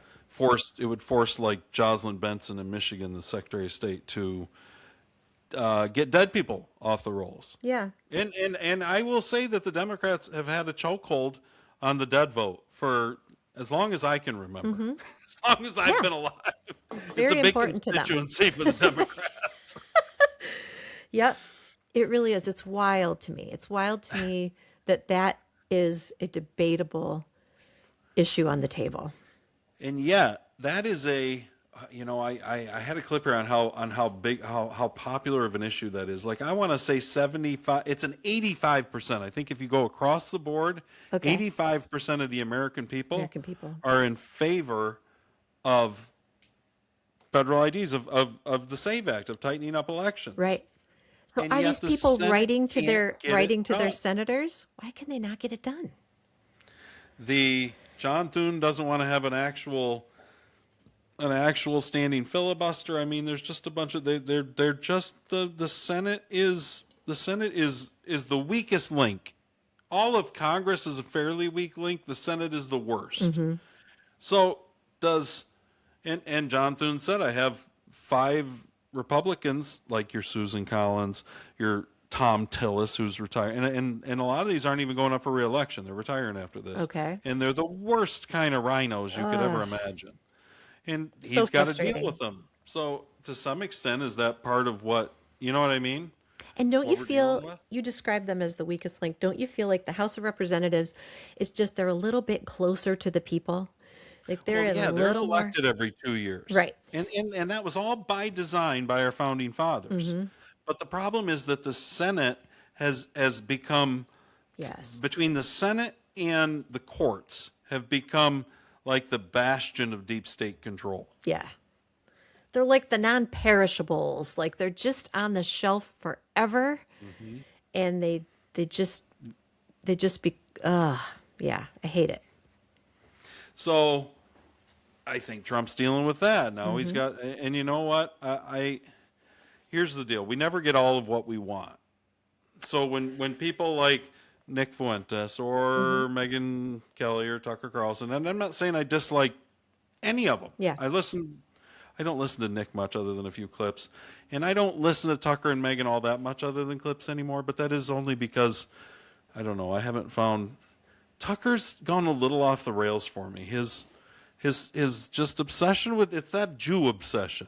And again, He's I'm not like obsessed. the most, I'm not like the most pro-Israel person, but I don't see like a Jew behind every piece of furniture, hiding, waiting to get me. You know what I mean? Right. I just, Is that that what- doesn't make any sense to Is me. that what Tucker's latched on to? I haven't listened to It him in a seems like while. it, yeah. It's too bad. And that is, it's a problem that I think it's a problem that's throughout the Republican, on the right. It seems to be something that we have a hard time getting control of, I guess. Or maybe control is not the right word. Maybe it's just, maybe this is the kind of things that the right has always had a tendency to fall into. You had the John Birch Society that William F. Buckley came out against back in the day. Okay. They were kind of anti-Semitic. And even the anti-Semitic thing bugs me because you can't say anything bad about Israel without being called. And I'm the person who wrote, "What is a dead Jew worth?" Which, As soon as October 7th happened, I knew it was an inside job by the Israelis somehow. I Right. don't know how. I know. And People it's need to never go been listen. brought, there's never been an actual investigation, I don't think, in Israel. So crazy. So I'm not opposed to questioning Israel at all, Mm-hmm. but I just can't go that far. I'm not like, oh, they're all horrible. They're all controlling our government. I suspect it's a little more complex than that. Mm-hmm. I don't think it's quite as easy, I guess. Right. You know what I mean? Mm-hmm. And so There's something I can't really get on board with something those really guys. stinky there. And then part of this is all just Trump's second term. You always get this in second terms. They tend to get kind of bound up in things, and it's hard to get everything done that you want to get done because you've got a split country for all intents and purposes. But we have to get this done. I agree. We have to get the voter I still ID think we done. might get the SAVE Act. Trump has been behind that hard. He hasn't changed his outlook on it at all. Was it Chuck Schumer who came out and said something about about how many votes they would lose on the rolls? It was something like he kind of like accidentally blurted something out. It was hilarious. I was like, oh my I have that gosh, somewhere. just clean them up. I'm going to give the Speaker of the House, Mike Johnson. Mike Johnson is he's being interviewed by Michael Knowles. Oh. That's why it was two mics, and I was having trouble getting them both out. So he's being interviewed by Michael Knowles, and I think makes a pretty good point. Okay. So let's hear what he has to say. This is about the SAVE Act. Okay. Whoops, sorry. Gets confusing. But your colleague in the upper chamber seems to be really struggling even to bring a... John Thune is the majority leader in the Senate. That's who he's talking about. They're struggling to get this act. It's already passed the House. So it's just waiting let's on go. the Senate. 85% of the American people want this. So unbelievable. If they can't do something so basic that 85% of the American people want, that's why you've got Nick Fuentes advocating that people not vote Republican and vote Democrat and just destroy the Republican Party because they're worthless. Is that what he's recommending? Yeah. F him. And he's not the only one. Tucker's not far from that. I hate that. Megan's not far from that. I hate that. It's Let's hear awful. what Okay. Mike Johnson has. They all think we're going to get destroyed in the midterms. It's doom and gloom as far as the eye can see. Okay. But not with Michael Knowles. He's Okay. a pretty reasonable guy. All right. Let's hear it. basic piece of legislation, the SAVE Act, for a vote. Voter ID, widely popular, 80% popularity. So are you going to be punished for the Senate's inability to pass basic legislation? Well, I hope not. We passed the SAVE Act twice, previous Congress, this Congress. Now we passed the Save America Act because now it's voter ID and proof of citizenship together. And then, as you might have noted, the president last few days has added a few more bells and whistles. He calls it the greatest hits, and we'll do that again. We'll pass it over there. Leader Thune John has a tough decision on his hands. They are concerned that if they open the talking filibuster, as obvious as that seems to you and me, in the Senate, they have archaic rules. And they're concerned, their reading of the rules is Democrats could flood the field with thousands of amendments. There's no germaneness limitation on the amendment. They can add any crazy Democrat policy they want. And if they're able to lure a couple of squishy Republicans over there, then we've got a live grenade. The other problem is the clerk under the rules is made to read every amendment into the record live. Okay, so if they file 1,400-page amendments, they could tie the Senate floor up for months. That's what they're concerned about. Now, desperate times call for desperate measures. I've talked to the president about this and the risks versus the benefits, and he says, let's risk it, go for it. Because you and I know, and we all know, and the reason we pass it so vigorously, the Save America Act is aptly named. It would save election integrity, which preserves our republic. You can't have a constitutional republic if people don't have faith in the election system. So these are basic requirements. There's 70% issues with Democrats. There's no reason that they shouldn't be able to get 60 votes under regular order over there. But the Democrats have dug in. Why? Because as the president says, the only way and reason you could be against voter ID to vote and citizenship to vote is if you intend to cheat. And, they're showing us by their actions, that's what the Democrats are about. Of course, that's what they're about. They've always been about that. Yeah, 100%. Dang it. So what'd you think about what Speaker Johnson had to say on that? I'm frustrated. I don't believe, I've always said this. I think that these acts should stand alone. And the fact that they can hold them hostage with a bunch of other legislation, taped to the bottom, I think that's ridiculous. I think it's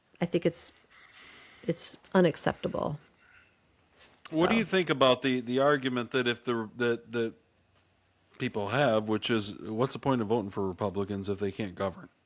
If they can't get something as basic as this done, why should we vote for them? But it's not them. It's the whole mess. It's the whole swamp is the problem. Republicans right now, we gave them the presidency, they control the Senate, they control the House. And they can't get something as basic. That's a 75% approval of the American people. They can't, it's so broken, they can't even get that done. I mean, do you understand why the younger people are frustrated? Or let's say the normies who came in, who haven't voted in 30 years, but Trump got them excited. Okay. And they got off the lines. They were like, Trump is going to do what he says. Yep. And then Trump backs off on deportations. And then they can't get the SAVE Act done. And then next thing you know, you're bombing Iran. Okay, so that's what I was going to say. I'm glad you put them side by side, because I thought the mass deportation issue is a little bit, from one respect, less of an issue if you can secure election integrity. Because that's one of the concerns, and it's one of the reasons Democrats wanted them in. Right. But anyway, it's just one small piece of the puzzle. So, but yeah, I imagine the Save those. America Act is huge. I mean, there's no reason we don't have secure. Yeah. I mean, just it's a no-brainer. Weird to me in Michigan, because I always have to show my ID to vote. Yeah. Even in Michigan. I mean, I don't know. Yeah. I suppose that doesn't prove that I'm a U.S. citizen, maybe. Although maybe my ID says it. I don't really know. I don't know. Because California gives out driver's licenses to whoever. You know what I mean? Sure. So if all you need is a state ID, all these blue states will give state IDs to anybody. They don't care. You know what I mean? I don't know. And so that's why I think they've turned it into the into proof of citizenship too. But then now John Fetterman. John Fetterman kind of comes off as he's a reasonable guy. He's a reasonable Democrat. He's just trying. I mean, why don't people help Trump, right? Well, I loved his reaction to the State of the Union. I mean, or get reasonable. Yeah, he's the only guy, the only stroke-ridden victim in the Democrat Party, and somehow he has more sense than all the rest of the Democrat Party. Yep. Except when it comes right down to it, he usually lines up and votes with the Dems. Okay, well, Let's watch what John Fetterman says about the SAVE Act. Oh, great. I'm sure this will be. Okay. I'm sure. As it in its current, your feeling about the president's hard emphasis on the so-called Save America Act? Well, there's a couple truths embedded in this conversation too. I don't support, as it in its current state, to vote Save America, and the president is constantly critical on mail-in voting, and that's ridiculous. It's safe. Some of the best examples in the country are from red states, like your mail-in vote. Feeling about the. We're getting off of there. Mail-in voting is safe. Okay. Fetterman's still a Democrat at some point. There you go. He likes to talk a good game. But when it comes right down to it and he's got to line up, the Democrats are a lot better at keeping their team in line than we are. Well, it's easy for them. It's, right now it's black and white. Right now it's just anti-Trump. That certainly is that. But Fetterman hasn't been. He's been the one who can kind of straddle the fence and be like, well, I got to support Trump and I got to do this. Well, sure, he can say that. But when it comes to him actually doing his job, he's going to vote with the Democrats. Yeah. Anything that has impact. Not true of Republican senators. Nope. John Thune can't count on that. I mean, you can't count that Susan Collins from Maine is going to vote. She won't, probably. You can't count on Tom Tillis from North Carolina. He won't probably vote for. You know what I mean? Right. So part of the problem is we have a bunch of Now listen, this is part of the problem is on Trump. Ever since he's come on the scene, in order to bolster, I mean, listen, this comes back to politics is the art of the possible, but he has backed every incumbent Republican senator, and he's the reason that we have some of these stupid rhinos in there still, because he didn't want to primary them and expend his political capital that way. Maybe he was right. I don't know. All I'm saying is these are some of the consequences of that. Wow. And maybe Trump's like, listen, if we lose the House in the midterms, they're going to impeach me again, and I got to have 50 Senate votes wrapped up for this to make sure I'm not guilty of this impeachment. That's where you get into, there's a lot of things going on, and politics is the art of the possible. Trump has to take into account a lot of different things that we don't necessarily realize. You know what I mean? Right. Yeah, there's so much to it that we don't even know, but it's awfully frustrating. It's frustrating to those of us who pay attention in varying degrees, and it's got to be super frustrating to those who you said are new on the scene.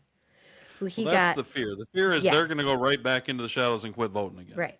Be like, it Because obviously makes no difference. Because they always knew they were all full of shit, and maybe Trump wasn't, but now it looks like Trump's a little, or the it's just gamed against him. Yeah, they could be convinced that he doesn't. And I would think this a little bit. I think if Trump can't do it, who the hell are we going to have do it?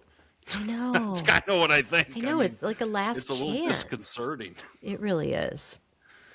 But And I don't know. If it doesn't get passed and Democrats keep cheating and we can't get anyone good in there and just the swamp just gets swampier, then maybe we just start going, YOLO and just live our lives and not worry about it. Just whatever. Carrie's just giving up. She's going to be an expat. No, I'm not going to be expat. She's moving to Cuba. No, I love America, but I think we all should just kind of arm ourselves, live our lives, go to Cuba. I don't know. No, I don't talk about leaving. But you could come to Florida. Well, that's true. His house, but his wallet and to set this up for you. This story's kind of wild. Okay, guys, so we're off all the serious stuff. Okay. We're on the downhill slide. Okay. We're bombing Iran. YOLO. And I will say this: the political commentators that I listen to and things, Steve Dace, people like that, I'm still sensing an optimism that they believe at some point, by hook or by crook, the SAVE Act will be passed and will be put on the president's desk. Oh, that's good. And these are not normally terribly optimistic people. So I feel like there's still some hope out there. You're kind of, we get caught sometimes in the sausage making phase. Yeah. Like you don't want to watch sausage being made, but that's kind of where we get stuck in our representative republic, and that's what you're watching right now. You're watching the sausage be made. Imagine sausage being made in a literal swamp. That's what we're dealing with. That's what you're watching. So anyway, we'll see what happens on the SAVE Act. So far, Trump, I think, is handling Iran perfectly. I don't have any problems with how he's handling it. Okay. I don't want to see any more American casualties than we have to have either, but right, 100%. But I also don't think, they're just dying for a foreign country. That doesn't. I did think that in Vietnam. I thought it in Afghanistan. Right. I don't think it right now. Okay. If you want to call me a Trump homer for saying that, okay, but we don't have boots on the ground. I'm like you. Until I see boots on the ground and us trying to, and I would go even a little further. We could take Carg Island. I'd be fine with it. Okay, I was going to say, if we go start planting our people in Carg Island, I will not feel good about that. I don't mind having a few American-held territories around the world. I was going to say, you're just like you love the idea of controlling the oil. I think that's. I'm on board for American empire. Yeah, you kind of lit up when you talked about that. Empire expansion. So I like that. Okay. But I can understand if people don't, and I don't. You know what I mean? Yeah. And I can also understand why you need to sell people on the idea. If you're Trump, and if that was what you were going to do, you need to bring the American people with you on it. Exactly. You know what I mean? And Trump's been pretty good at that. I think so. I was surprised that Matt Walsh said that it hadn't been articulated very well why we were doing what we were doing. And I'm like, I thought it was stated pretty plainly. Yeah, I know. I thought that too. Yeah. But I thought that when Josh Shapiro said that to... yeah, same. I thought, what do you mean? He said he came out the day... the one thing Trump is pretty out front with the American people. You know what I mean? Right. And he no nukes. That's what it comes down to. It isn't even regime change. He is not. He has never set the bar at regime change. Mm-hmm. And I think he has not done that purposefully. He does not want to box himself into that. Right. I mean, it's incidental in this case, but it 'Cause I wasn't. don't think anybody really knows how hard regime change would be in Iran. Oh, yeah. I mean, it's crazy. Oh, I wanted to ask you a quick question about that. This exiled prince, is that the son of who he referred to, who Shapiro referred to? No, he was talking about the Ayatollah son. Like, we got rid of the one Ayatollah. Now the other one, I think, is in a coma. But it's the Islamic leaders. It's not the Shah. Not the Shah. Was That's what I'm thinking of. Yeah, the Persian guy. Okay, never mind. All right. This is more on our extraterrestrial. Ooh, line. okay. There's a general out there that's been missing, that walked away from his house, I don't know, week and a half ago. Oh, no. And has just come up missing, and he happens to be one of the generals who was involved and in charge of all the UFO stuff. Oh, dear. At one of the Air Force bases. Let's hear what Fox has to say. Authorities in New Mexico are asking for the public's help in locating a retired Air Force Major General who has been associated with the UFO community. William McCaslin has been missing for 2 weeks now. Senior correspondent Claudia Cowan has details tonight. Good evening, Claudia. Good evening to you, Brett. This mysterious disappearance is drawing attention because of where this top military scientist once worked. Authorities say 68-year-old William Neal McCaslin was last seen at his home in Albuquerque on February 27th. They believe the retired Air Force general left his house on foot and then vanished. He left his phone and prescription glasses at his house, but his wallet and a .38 caliber revolver are said to be missing. A statement from the Bernalillo County Sheriff's Office says he's an avid hiker, and while there's no sign of foul play, they say it's, quote, unlike Neal to be out of touch from his family and friends for this length of time. And they've issued a silver alert, which in New Mexico applies to missing people over 50 who may have cognitive or medical issues that could put them in danger. Before retiring in 2013, McCaslin commanded the research lab at Wright-Patterson Air Force Base in Ohio, one of the military's most advanced research hubs. The base has long been the subject of speculation and conspiracy theories, claiming debris from the alleged Roswell UFO crash was stored there. But investigators say there's no evidence McCaslin's disappearance has anything to do with his work there. And trying to put online rumors to rest, his wife Susan posted on Facebook saying even if there was a connection, quote, with absolutely no sign of him, maybe the best hypothesis is that aliens beamed him up to the mothership.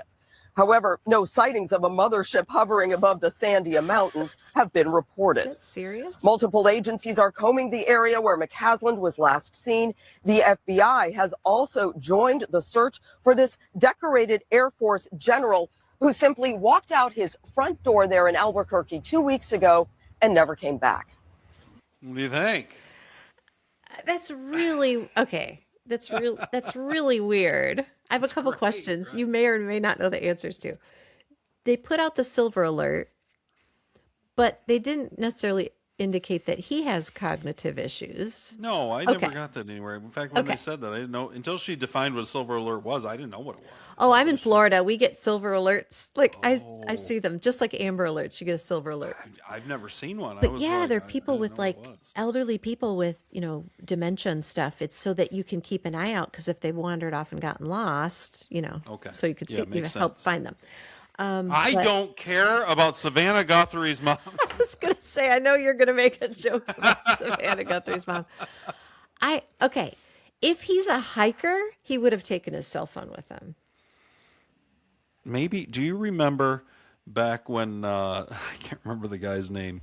He was like a representative from, I think, one of the Carolinas or somewhere down there. Okay. And he disappeared with his mistress into Argentina for like 2 weeks. No, I did Don't not. you remember that? No. He was Oh. a sitting House representative, and then all of a sudden, like it was like he lost his mind, and he's hiking down in Argentina with his mistress. What His wife on- has no idea. what on I can't earth? remember the guy's name. How can I not come up with that? But it makes no sense for him not to take his glasses nor his phone, but take a wallet and his handgun. It's pretty bizarre. Maybe he was abducted. You think? Her statement seemed like real. I mean, the verbiage in her statement makes it sound like she's treating that as a viable option. Maybe she knows something we don't. I think some disclosure stuff's coming. It's been kind of building. So who knows? Or maybe we'll find him and Savannah Guthrie's mom together. It's like he's off to a secret rendezvous. They're tanning in Fort Lauderdale next to you. You turn around with your Tito's, you're like, holy shit, Savannah Guthrie's mom. In general, what are you Air doing here? Force guy. Like, wait, there's a silver alert on my phone. Wait a minute. Dude, that's so crazy, though. It's just really, it's kind of, I mean, I hate to say this. I feel like suspicious of his wife. What kind of statement is that? Your husband goes missing and that's your statement? Seems very suspicious. I think she's only a week or two from donning the glittery pantsuits and coming out to pyrotechnics at a TP USA rally. Did you hear the latest news about Erica Kirk? What? I've heard some things, but I don't know. You tell me what you're talking about. She has been announced as the commencement speaker at Hillsdale this year. Oh, I did not know. No, I had not heard that at all. In May. Really? Imagine we'll get some crocodile tears out of that. It'll be interesting. I don't know. I don't feel like Hillsdale's a big pyrotechnics kind of location, but it'll be She won't even interesting know what to do. She'd be like, Now the rumors are that Erica hoopla. Kirk, this is probably from Candace, which is completely unreliable. Okay. But I have seen rumors floating around X that Erica Kirk was involved with Jeffrey Epstein when she was real young and she was trafficking kids with him. What? Oh, that Erica Kirk was? That's what I hear. Oh my What do I know? gosh. What? The X rumor mill is flying. It's crazy. That's craziness. She was appointed to some board of the Air Force Academy by Trump. Something like that. Oh. Some kind of, I don't know. It's weird. What qualifications does she have? You know what? The whole Erica Kirk, Charlie Kirk, TPS, it's all weird. That's all I know. All I know is it's weird. I don't know what's going on. Maybe nothing. Maybe it's all what everybody says, and it's just weird. I don't know. I really don't. It's pretty bizarre. Let me give you this. Talk about bizarre. Mm-hmm. I keep a pretty close eye on the AI stuff that's going on. Okay. Part of it, though, I've noticed when I try to read the things and communicate them on here that it can be kind of tough, I think, to get across what's going on for people because a lot of it's real technical. Mm-hmm. You know what I mean? Yeah. But this one isn't. How about this? Okay. This was by Polymarket, and this was, it had 6 million, or now it has 10 million views. Like, this was a legit thing. Polymarket is the one that runs betting odds on, like, elections and things. Oh, okay. Breaking. Not actual betting, but like the odds. No, they run betting too, I think. Well, maybe they set the odds. Maybe somebody else runs the lines. Okay. I don't really know how it works. It's not against the law to bet on elections. So wild. Okay. But I don't know the exact mechanics behind it. Okay. Breaking. New startup. Quote, Rent a Human allows AI agents to rent humans to perform tasks they cannot physically perform themselves. Does that make sense to you? AI is renting humans? AI is renting humans Okay. to do tasks that AI can't do for itself. There's a new startup so that AI can rent humans. So basically pay humans to do a job. Yeah. I think we can take out the middleman in those situations, don't you? What the heck? What And does that that wasn't the even only- mean? Is there an example? Well, they've had these AI. There's a lot of, Amazon just did this where they fired 14,000 engineers. And then the 8,000 engineers that are left, and listen, I don't have the story in front of me, so numbers are what they are. Okay. The 5,000 engineers that were left, whatever it was, they forced all of them to spend up to 80% of their time using AI. So essentially they had these 14,000 engineers. All their engineers were training AI to replace themselves, to replace these engineers. Yep. Then the AI went rogue and shut down Amazon for like 6 hours, or certain parts of Amazon. I'm not sure what happened. Wow. But the Amazon went rogue on them, and now Amazon's freaking out because they put all this money into AI, and the AI is going kind of rogue on them. They've had these studies that come out on AI that there's up to a 20 to 25% where they'll have the exact answer in front of them, in front of AI, the most recent correct answer, and they'll give you the wrong answer. It's called hallucinations within AI. What? They have a really hard, AI has a hard time breaking things down like humans do. Yeah. But they're creating their own languages. We're creating this monster to take over a bunch of jobs. Yeah. But we can't control it. Well, we don't know what we're dealing with is the Right. answer. That's wild. So I feel like in the 60s, they made a movie about this. It's called 2001 Space Odyssey. Was that Steven Spielberg? I I don't remember. No, But it's anyway. old. Oh, his was Close Encounters of the Third Kind. Right. That's what I was thinking of. Yeah. Do you know the Space Mhm. Odyssey movie? Yes. Yeah. We're like Well, it wasn't only that. I mean, this has been Terminators is everything. right. But I feel These like that are- was the original. That's the oldest one I know of. But I have been resolutely on the side of AI will not be all that they think it will be. mm-hmm. I still believe that. I also believe that because humanity is so flawed, that we will do everything we can, take all the brakes off, and it could cause unbelievable and irreparable harm to people and to economies and workforces and everything else. In the process of the car crashes that are being created. Do you know what I mean? Right. And Amazon's on the front end of that. Amazon's not the only one. I'm telling you, if you start to watch these things, Mm-hmm. you'll see the people who'll be like, in 2 years, all entry white collar jobs are gone. This replaces everything. See, I don't Wow. believe that. Yeah. Problem is once they actually replace people, then there's no guardrails, and then it just starts taking things over, knocking things down. It's not very good at recognizing what it's keeping itself within its own parameters. Right. Well, because it's designed to keep learning. So, what do you think? Oh my gosh, I'm sorry. Rent a human. So Rent a human. an AI just basically texts you and wants to rent you to go get something, a piece of hardware that it needs for its computer, is the idea. Wow. What do you think, Carrie? It's a new business opportunity. Do I get to lean back in like a inflatable with my soda and like zip around my hover inflatable chair like in Wall-E? Just getting fat and lazy.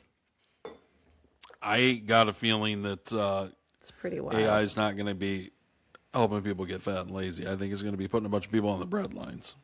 Oh, And you then do? I was gonna say then we're going to realize it can't do the things we thought it can do, and that the things it can do are even worse than what we thought. But don't you think? I think it will be. I think people will try to turn the ship around. Like, even if like there are individual companies or industries who say, "Yeah, we're backing off this," before it gets to that.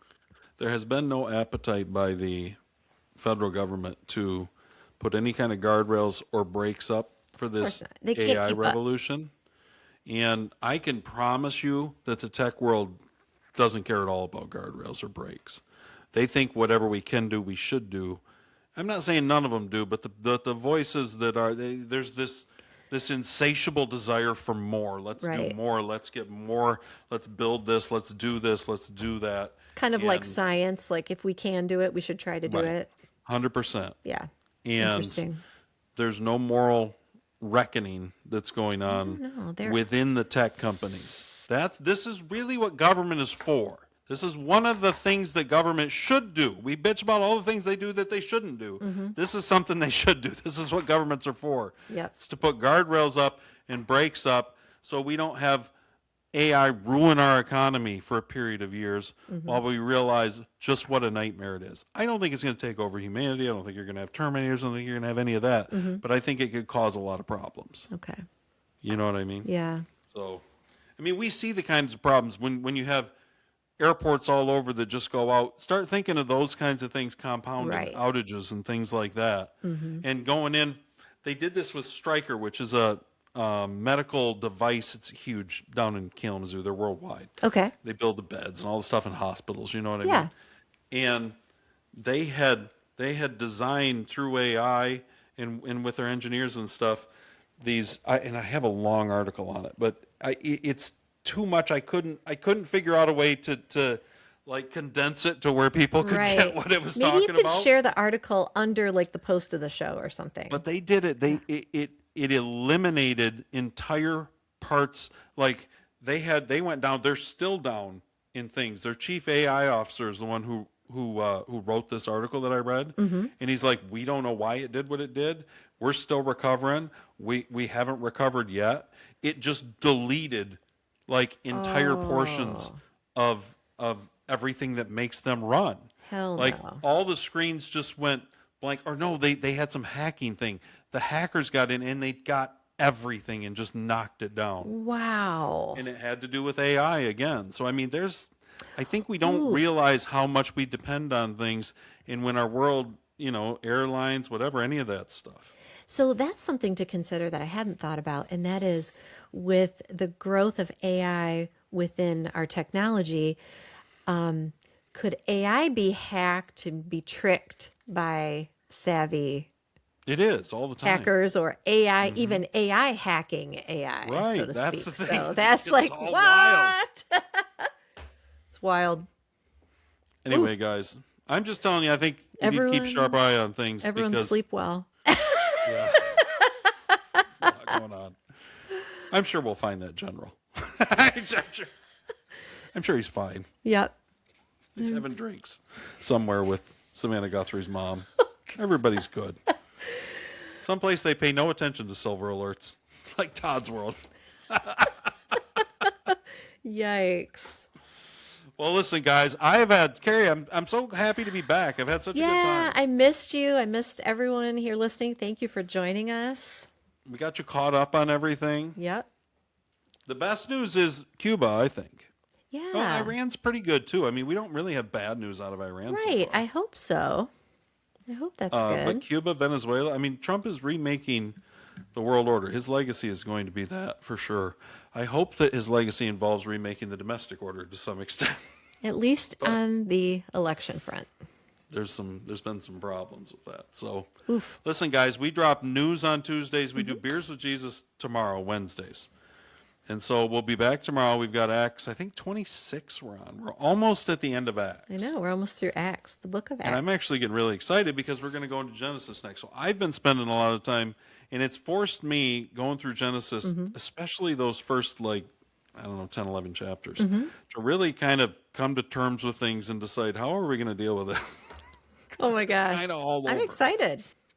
And I'm excited too about the Genesis stuff. I think it's going to be a lot of fun. I did have one little clip I wanted to play that I thought would be a good little promo for our upcoming Genesis thing on Beers with Jesus, for our upcoming Genesis study, which again, we're probably 3 or 4 weeks out. I was going to say, it's just a few weeks away, right?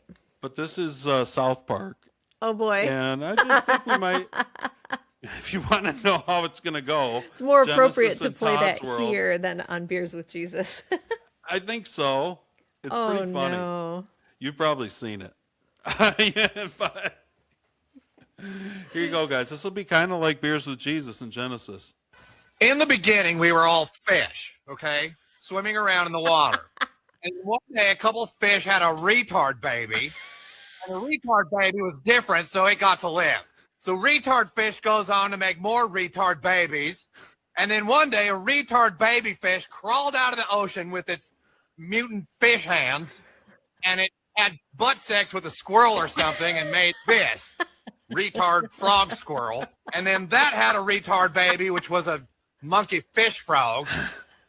And then this monkey fish frog had butt sex with that monkey, and that monkey had a mutant retard baby that screwed another monkey, and that made you. So there you go.